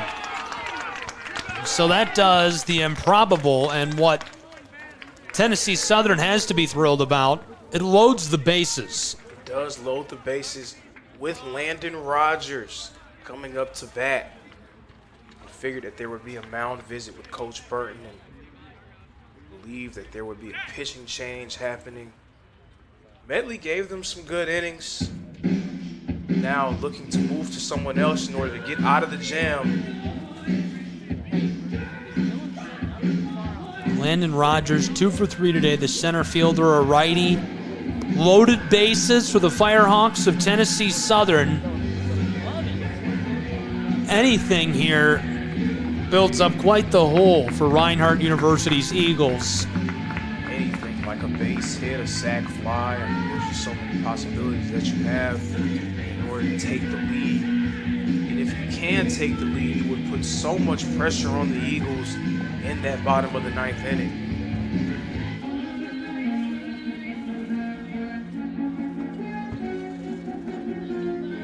Now pitching for your Reinhardt Eagles, number 14, Eli Klotfelter. We saw Klotfelter on Thursday. Back on the mound for Reinhardt's Eagles. Your thoughts on what to expect out of Klotfelter? Klotfelter had a solid outing against Cumberland's. Now coming in his first time in relief today. Another newcomer for the Reinhardt Eagles, trying to establish himself as a premier member of this group. Trying to show Coach Burton that he can be a reliable arm.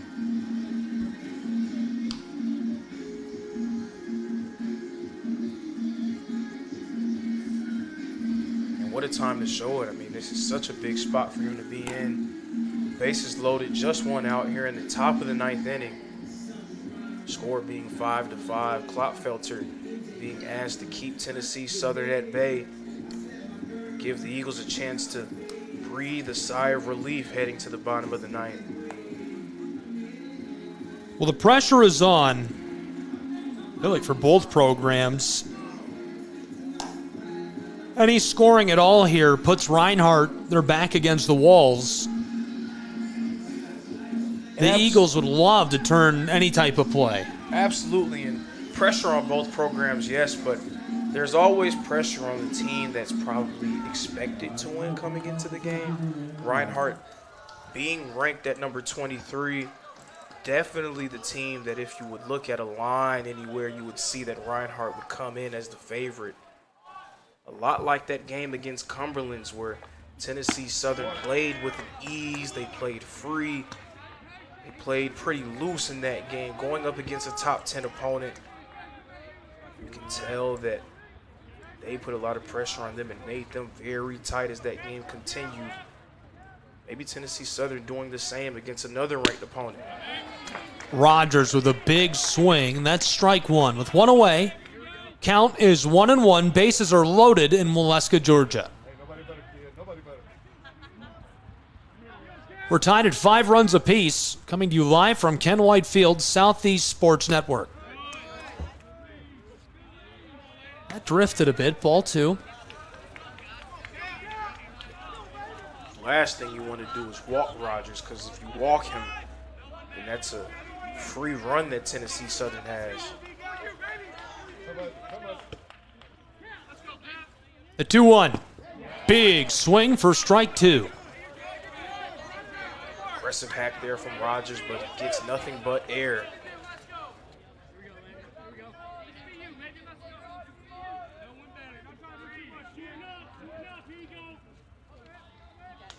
With one away, bases are loaded.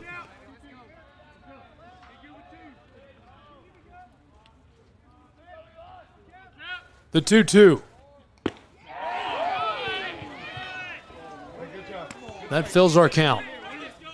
Great eye there from Rogers. You could tell the wheels were turning in his head. He thought about swinging at that one.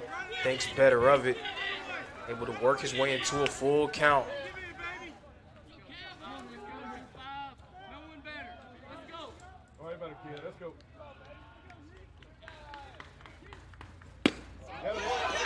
Right inside. They walk a man home. How many times do we see hitters who've been hot throughout the game try to aggressively swing at a pitch, no matter where it is, no matter the location? A lot of credit to Landon Rogers for laying off of 2 consecutive pitches, giving Tennessee Southern a free run. That's low for the strike.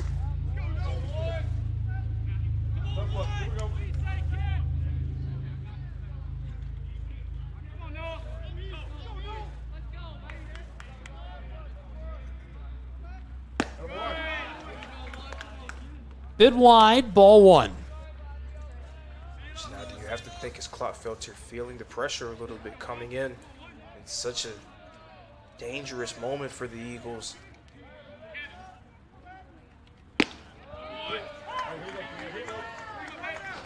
Was the move more about not allowing Tennessee Southern to score at all, or is it now turned into just stopping the bleeding, not allowing things to get out of hand? Chopped right side. Snagged by the shortstop.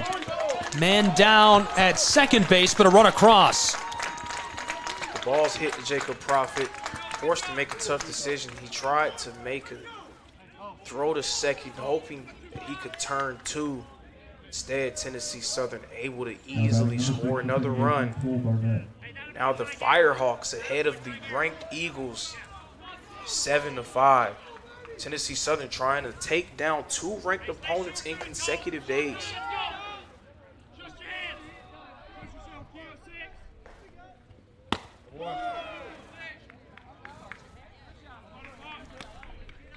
A little bit wild on that one. Runners on the corners.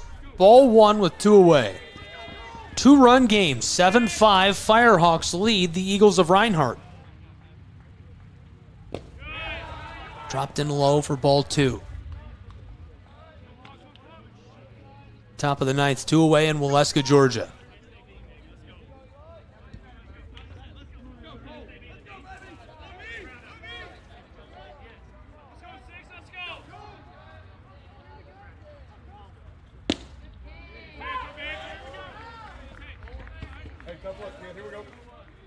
His first strike. 2 away in the top of the 9th. A 2-run game. The Firehawks in the lead. Here's the 2-1. Big swing for strike 2. You see Junker making his way in a scoring position, getting to second base. Now 2 men in scoring position.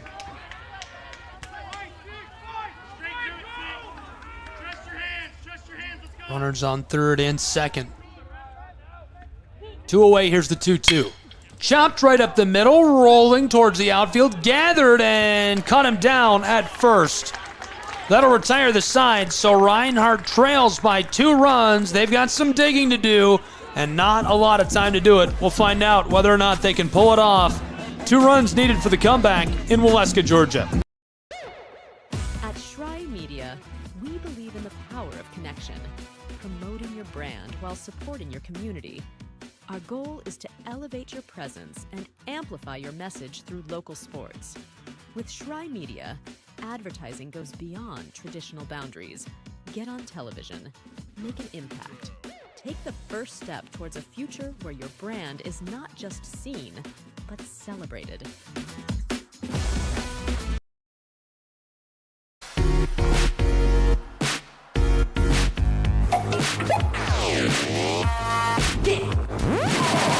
Welcome back to Waleska, Georgia, College Baseball Southeast Sports Network. A close one as it's about to come to a conclusion here on SCSN. Gabriel Schrei, Lorenzo Robinson here with me. Firehawks, Eagles, and the University of Tennessee Southern Firehawks. Have yourself a weekend. They have been storming through here, going toe-to-toe with ranked opponents. Thoughts on their success in the Southeast Rumble? I can say that it's been a bit of a surprise going up against 2 ranked teams. The first one, Cumberland, a team that was in the NAIA World Series a year ago, and now Reinhardt, number 23 in the top 25, and also the host team of the Southeast Rumble. Going back to what we saw in the 2023 Southeast Rumble, a team named William Carey came in unranked and knocked out 4 ranked teams that weekend. So very similar. This can be a launching pad for Tennessee Southern as they go throughout their season, hoping that they can make an NAIA opening round appearance.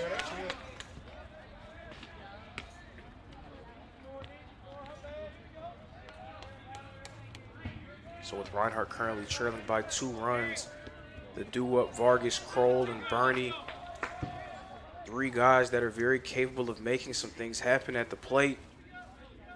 Reinhardt not out of this one just yet. It's chopped off, fouls off back in front of us.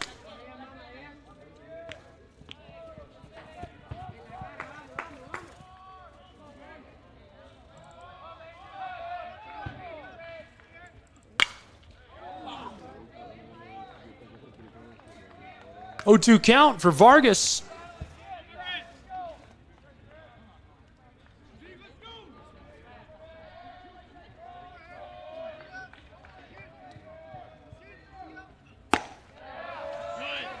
This one pops in as well.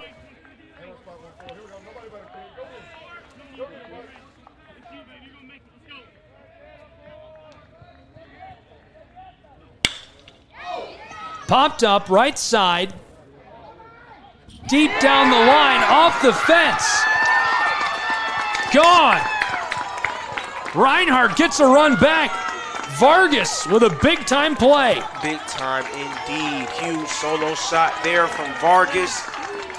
Quickly establishing himself as a major player on this Reinhardt Eagle team. That draws the Eagles closer, now just trailing by 1 run, with Nash Kroll now at the plate. 1 run separates these two. If you could pick a guy on the roster to come to the plate in a big situation, who would it be? They have so many guys, and I hate to give you a diplomatic type of politician. Yeah, come on, give me the over-the-top dramatic answer. I mean, you can go from Tucker Zadunic, the former All-American, Nash Kroll, the guy who led the team in home runs last season.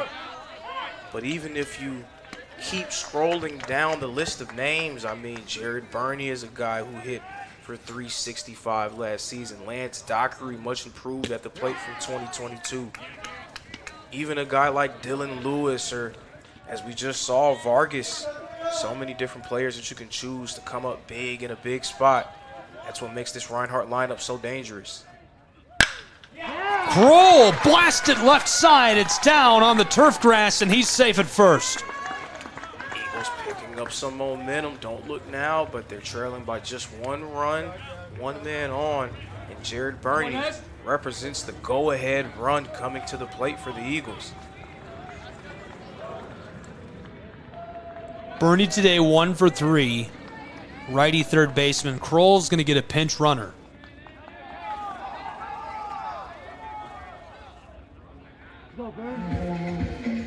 College Baseball Southeast Sports Network, thank you for being with us. All the action live from Waleska, Georgia. Jared Burney.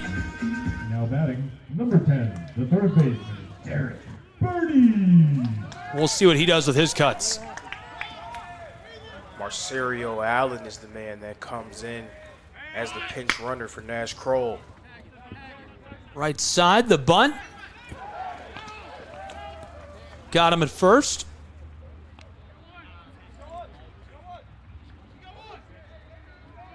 So Burney goes down. He's out, but Allen makes his way in the scoring position.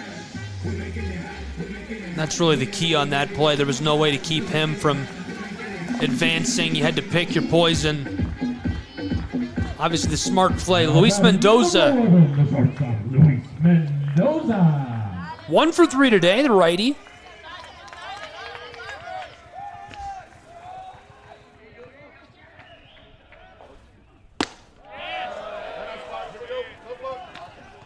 Great eye there for Mendoza to watch that one.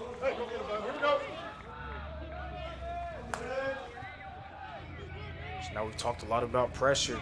Now there's a lot of pressure on Davis, the man on the mound for Tennessee Southern, looking to secure the save.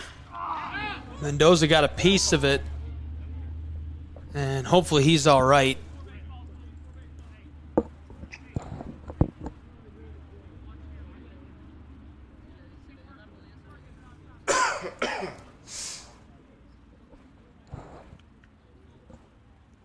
Hear the audible groan from Mendoza after hitting that one, apparently off of his lower body.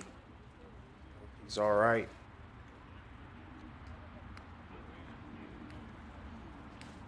Coach Burton comes out to check on him, make sure he's good to go.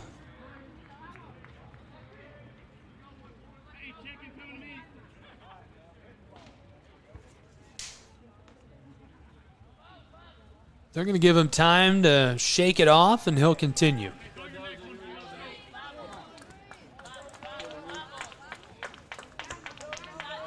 Luis Mendoza, 1 for 3 today. Shortstop, a righty.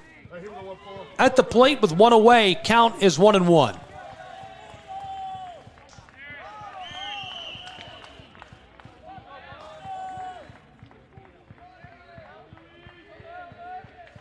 The delivery. Popped up right side. This one is sailing foul. That was very close to being a fair ball. Game of inches. That's on the right side of history there. Allen would probably be rounding third as we speak, headed home. Instead, it's a 1-2 count.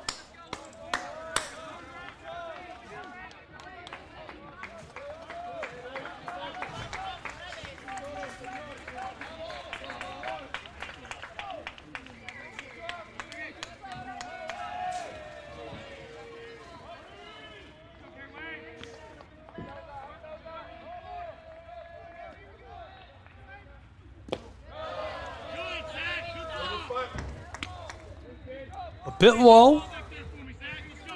Ball 2. 1 away, bottom of the 9th, a 1-run game. A man on board at second.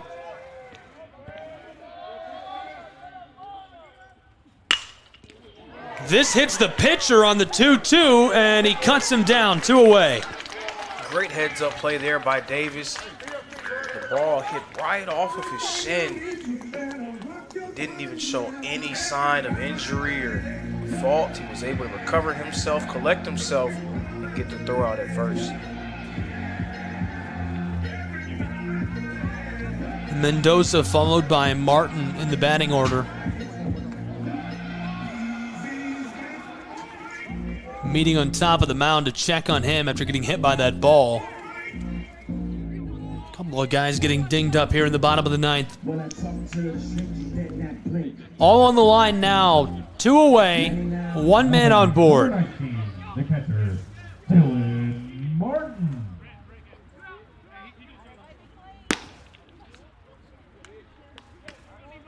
They do end up making a change on top of the mound. Jerry Wayne Davis, the sophomore. Dylan Martin, who's 0 for 3 so far today. It'll be a huge spot for him to have his first hit. Reinhardt down to their last out of the game. 1-run game. Man in scoring position on second. Popped foul, left side. Already down in the count, 2 strikes. Down to their last strike. The approach here from Martin will be very interesting to see. Davis looking to secure the save, slam the door shut, and help Tennessee Southern to their 2nd consecutive win over ranked opponents. Right up the middle, rolls past second. The tying run coming home, he gets it. We're tied at 7. The runner advances to second. So Martin gets the double to tie us at 7 in the bottom of the 9th. And he stands at second base. Dylan Martin comes up big. Reinhardt down to their last strike. Martin firmly behind on the count, 0-2. And with 1 swing of the bat, no one's even thinking about that anymore. Tremendous job by him to tie this one up at 7 apiece. What a showdown we have here. That was a replay. So 2 away, tied at 7. Blasted to the same spot. This could be the game winner. He stops at third and might have been a good decision. It was a great decision. Nice job by Doyle coming in. Parker Doyle, his first at-bat of the game. Comes up big with a huge hit. And now Jacob Prophet, who's been so good throughout this game, 3 for 5 on the day, now up at the plate for the Eagles.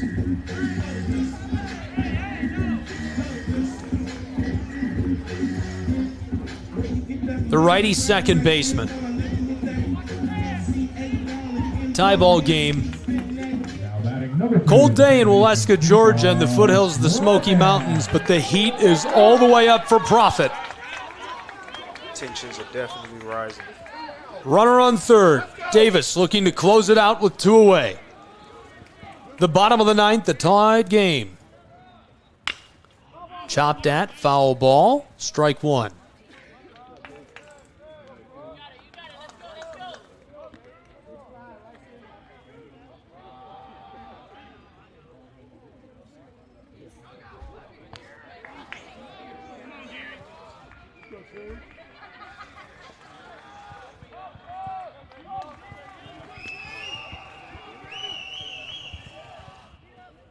Prophet. This goes foul as well.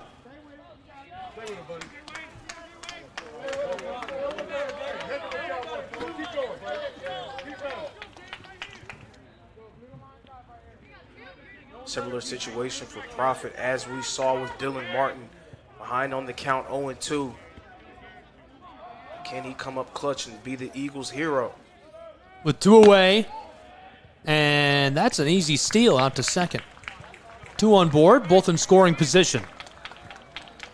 Nice heads-up play by Doyle to make his way to second base.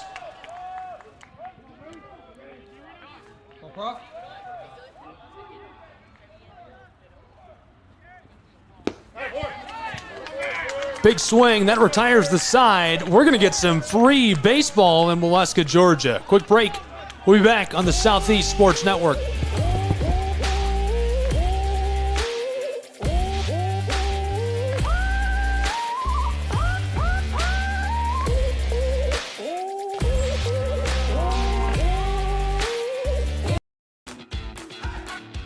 Welcome to SESN, your ticket to the front row of the sports world, covering local, regional, and national events. We bring the game to you. Feel the excitement of every play, every score, every victory. Get your seat, get on air, and immerse yourself in the heart-pounding action. The Southeast Sports Network, where sports come to life.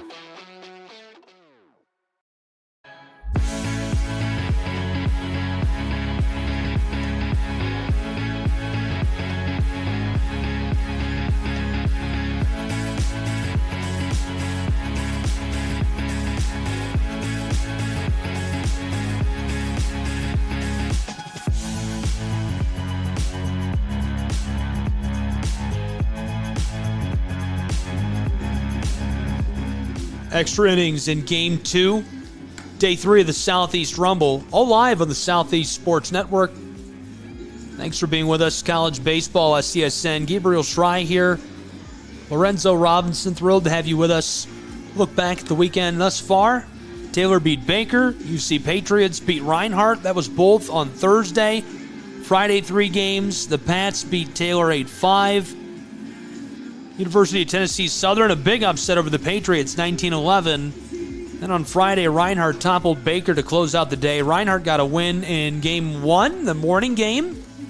This afternoon game has gone on and on and on, and now we've reached the 10th inning, extra innings added to decide the winner in this.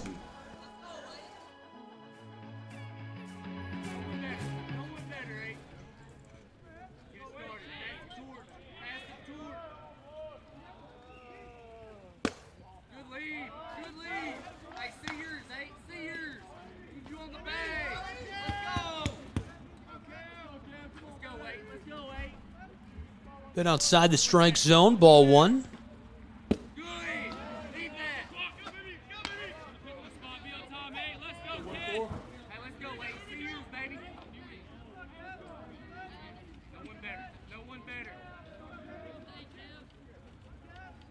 McCarthy.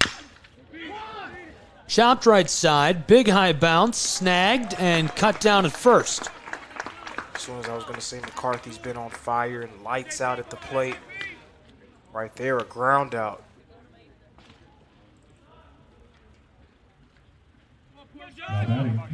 McCarthy followed by Porter. He's 1 for 5, the righty first baseman.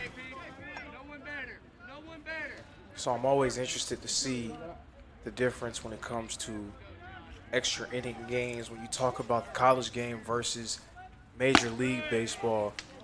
I'm not sure if the people at home are very familiar with what teams are doing in the MLB now. Their league is putting a man on second entering the 10th inning. They did that as a way to kind of speed games up. It's been a very polarizing decision. There have been a lot of differing opinions on that. I'm curious to see what your thoughts about that would be. I'm pro that. I think it's a great idea. I think baseball has always been America's pastime, and we love this game so much. But other sports have changed over time. Look at American football. Look at how different it is today from 1935. They weren't even passing. They were barely running lateral passes in 1935. It was all wedge formations and run plays until Teddy Roosevelt passed a law outlawing those formations, right, to change the game because it had to evolve. It had to become safer and change the times. Baseball is resistant to change. People are mad about the pitch clock in the MLB. Just because just such a traditional kind of thing. I mean, even basketball had to add a three-point line at some point. So change may be good, but there's always resistance to it. I think there's always ebb and flow to change. The three-point line is a really dramatic change to the entire way the game works, and it didn't add anything safe. It's kind of like, I don't know, another sport I think that's been really resistant to change that did not change and has not changed is NASCAR. As this is roped left side, and Porter makes it to first, and he's on board. Top of the 10th, one man on, and now Raby, who is 2 for 2, the right fielder, to the plate for the Firebirds. That's a sport that I think needed to change a while ago and has not made any changes. I'm not really sure how much change can occur when it comes to NASCAR, though. I mean, what would you propose? I don't have any good propositions. That's why I'm like, oh, that's a fair point. I think that's another sport that could probably be shortened up a little bit. Instead of a Daytona 500, maybe a Daytona 300? Yeah, Daytona something. Daytona 250. I don't know. I don't know what that would be, and I'm sure that's not a popular opinion, but you know, if you want your sport that you love to flourish, everybody has their favorite sport, especially fans over a broadcaster or somebody who plays. They have sports they love, strike one, and they want to see that sport specifically flourish. You got to be willing to do things like that to draw in the younger crowd and bring the eyes to your game. The NBA is the best at that.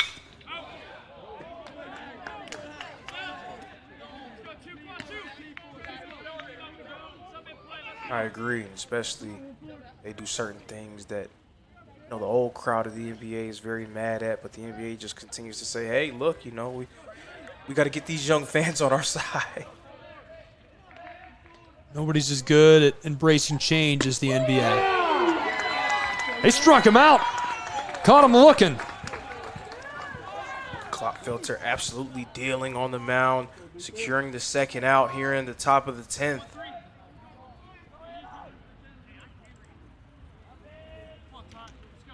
This is Ty Garrett, 1 for 2. The third baseman, a big situation. He's got a man on board at first.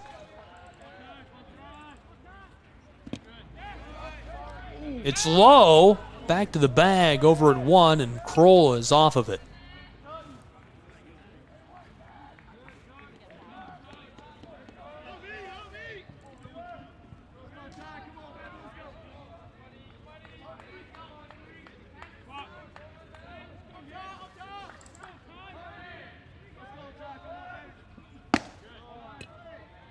Clopfelter helped navigate Reinhardt out of that dangerous situation in the 9th inning. Bases were loaded, and things could have gotten very dicey for the Eagles.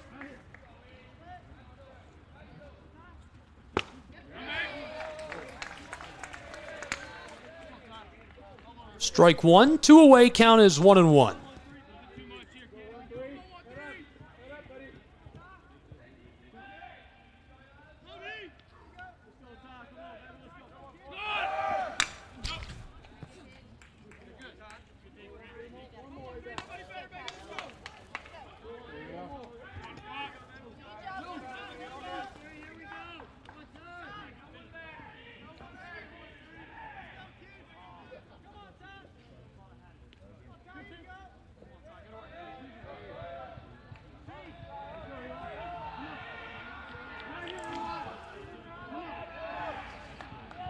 Ty Garrett at the plate.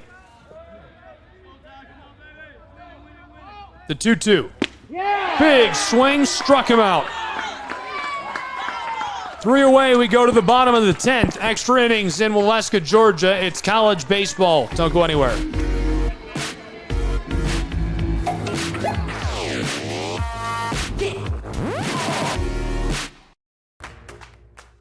Join SESN for an unmatched sports experience. Dive into the world of game highlights, real-time updates, and electrifying coverage. With SESN, you're not just watching sports, you're living them.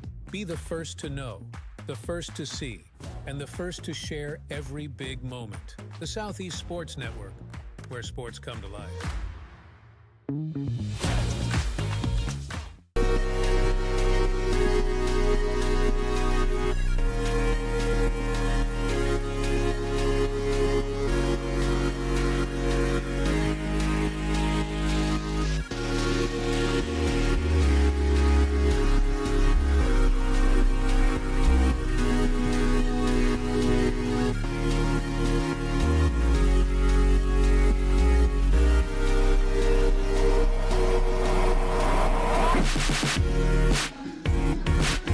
The bottom of the 10th coming up, Southeast Sports Network. What a great tilt we've had between the Firebirds of the University of Tennessee Southern and the Eagles of Reinhardt University.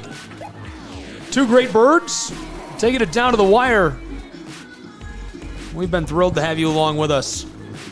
Tied at 7 runs apiece as we head into the bottom of the 10th inning. Firehawks and Eagles. So the Hawks now got to play some defense. The Eagles, 1 run ends the game. Reinhardt hoping to keep up some of the momentum that they built from that bottom of the 9th. Due up of Dockery, Zadunik, and Vargas, very capable of getting that last run that Reinhardt needs to score 7-7. All the Eagles need to do is get to 8 in order to clinch the victory. Of course, Tennessee Southern trying to put the kibosh on any of those plans. They're looking to get their 2nd ranked win of the season.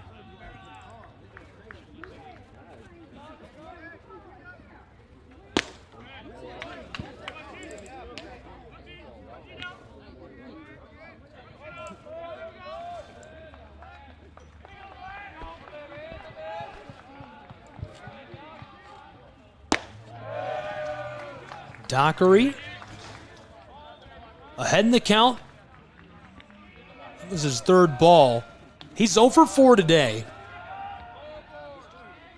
can look at that as he's struggling, or you can look at it as he's due. And he might be due. Driven back deep left side. Reinhardt University's Eagles win the game.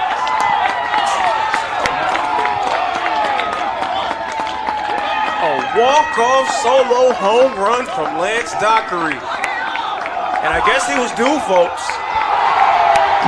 Due he was. Unbelievable. Reinhardt wins 8-7 over the University of Tennessee Southern Firehawks. What an exciting finish to an exciting game. Does not get any better than that. Does not get any bigger than that. What a fun one. 8-7 the final. Lorenzo, before we send the fans on their way, your final thoughts on the action this afternoon from Ken Whitefield between these two. Tennessee Southern showed that their game against Cumberland's was not a fluke, that they actually can be a real thorn in the side of ranked opponents. They gave Reinhardt everything they could handle, but Lance Dockery coming up clutch for the Eagles. The better bird, I would say. There you have it. Lorenzo Robinson says the Eagle is the better bird. You decide. Great matchup today. Final score, an 8-7 win in favor of Reinhardt's Eagles over the Firehawks of UT Southern. Really fun one on the Southeast Sports Network. Thanks for being with us. All games and events airing on our platforms and networks are broadcast live and are copyright material. Today's game will be archived inside of the app or platform where you viewed it and available for replay. This has been a presentation of the Southeast Sports Network.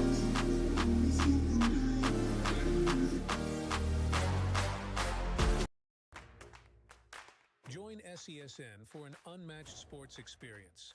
Dive into the world of game highlights, real-time updates, and electrifying coverage.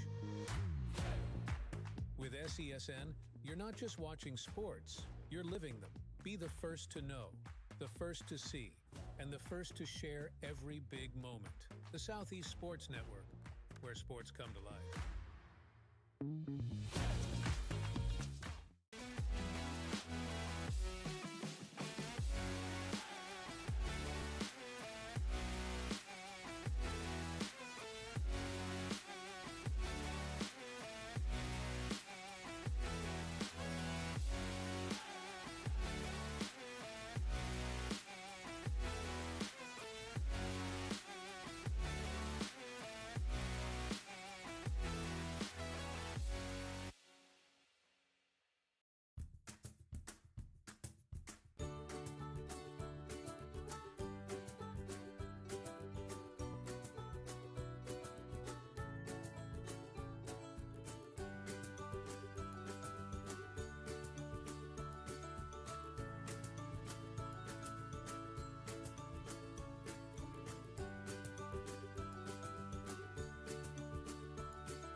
My character Shazam knows all about growing up in a family full of teenage superheroes. They're bold. Where's everyone going? To fight crime?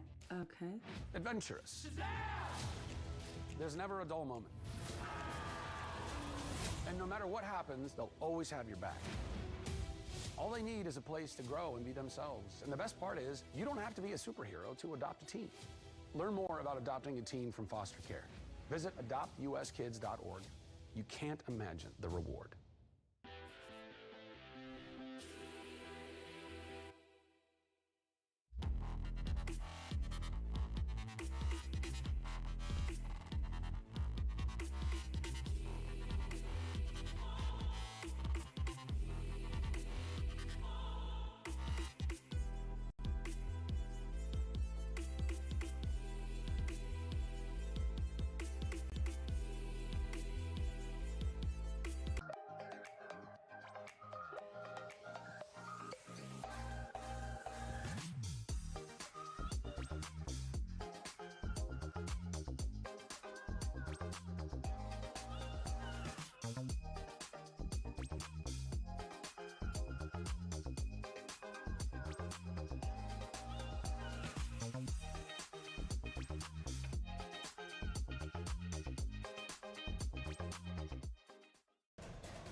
Your vacation is now playing in Tennessee.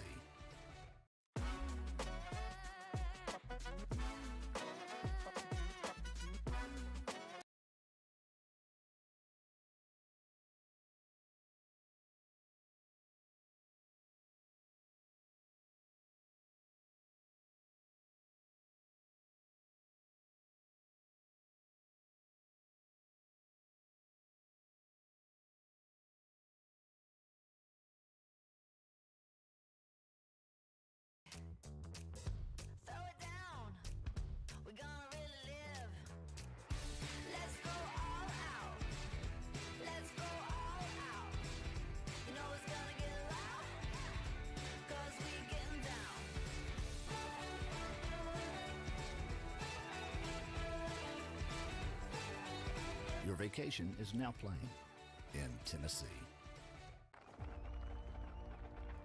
For every generation, it has started with the call to serve. Discovering the purpose and the belonging earned with the title. Learning to dig deep and push through adversity together. Defending our nation and its people. It is a life of great worth and reward.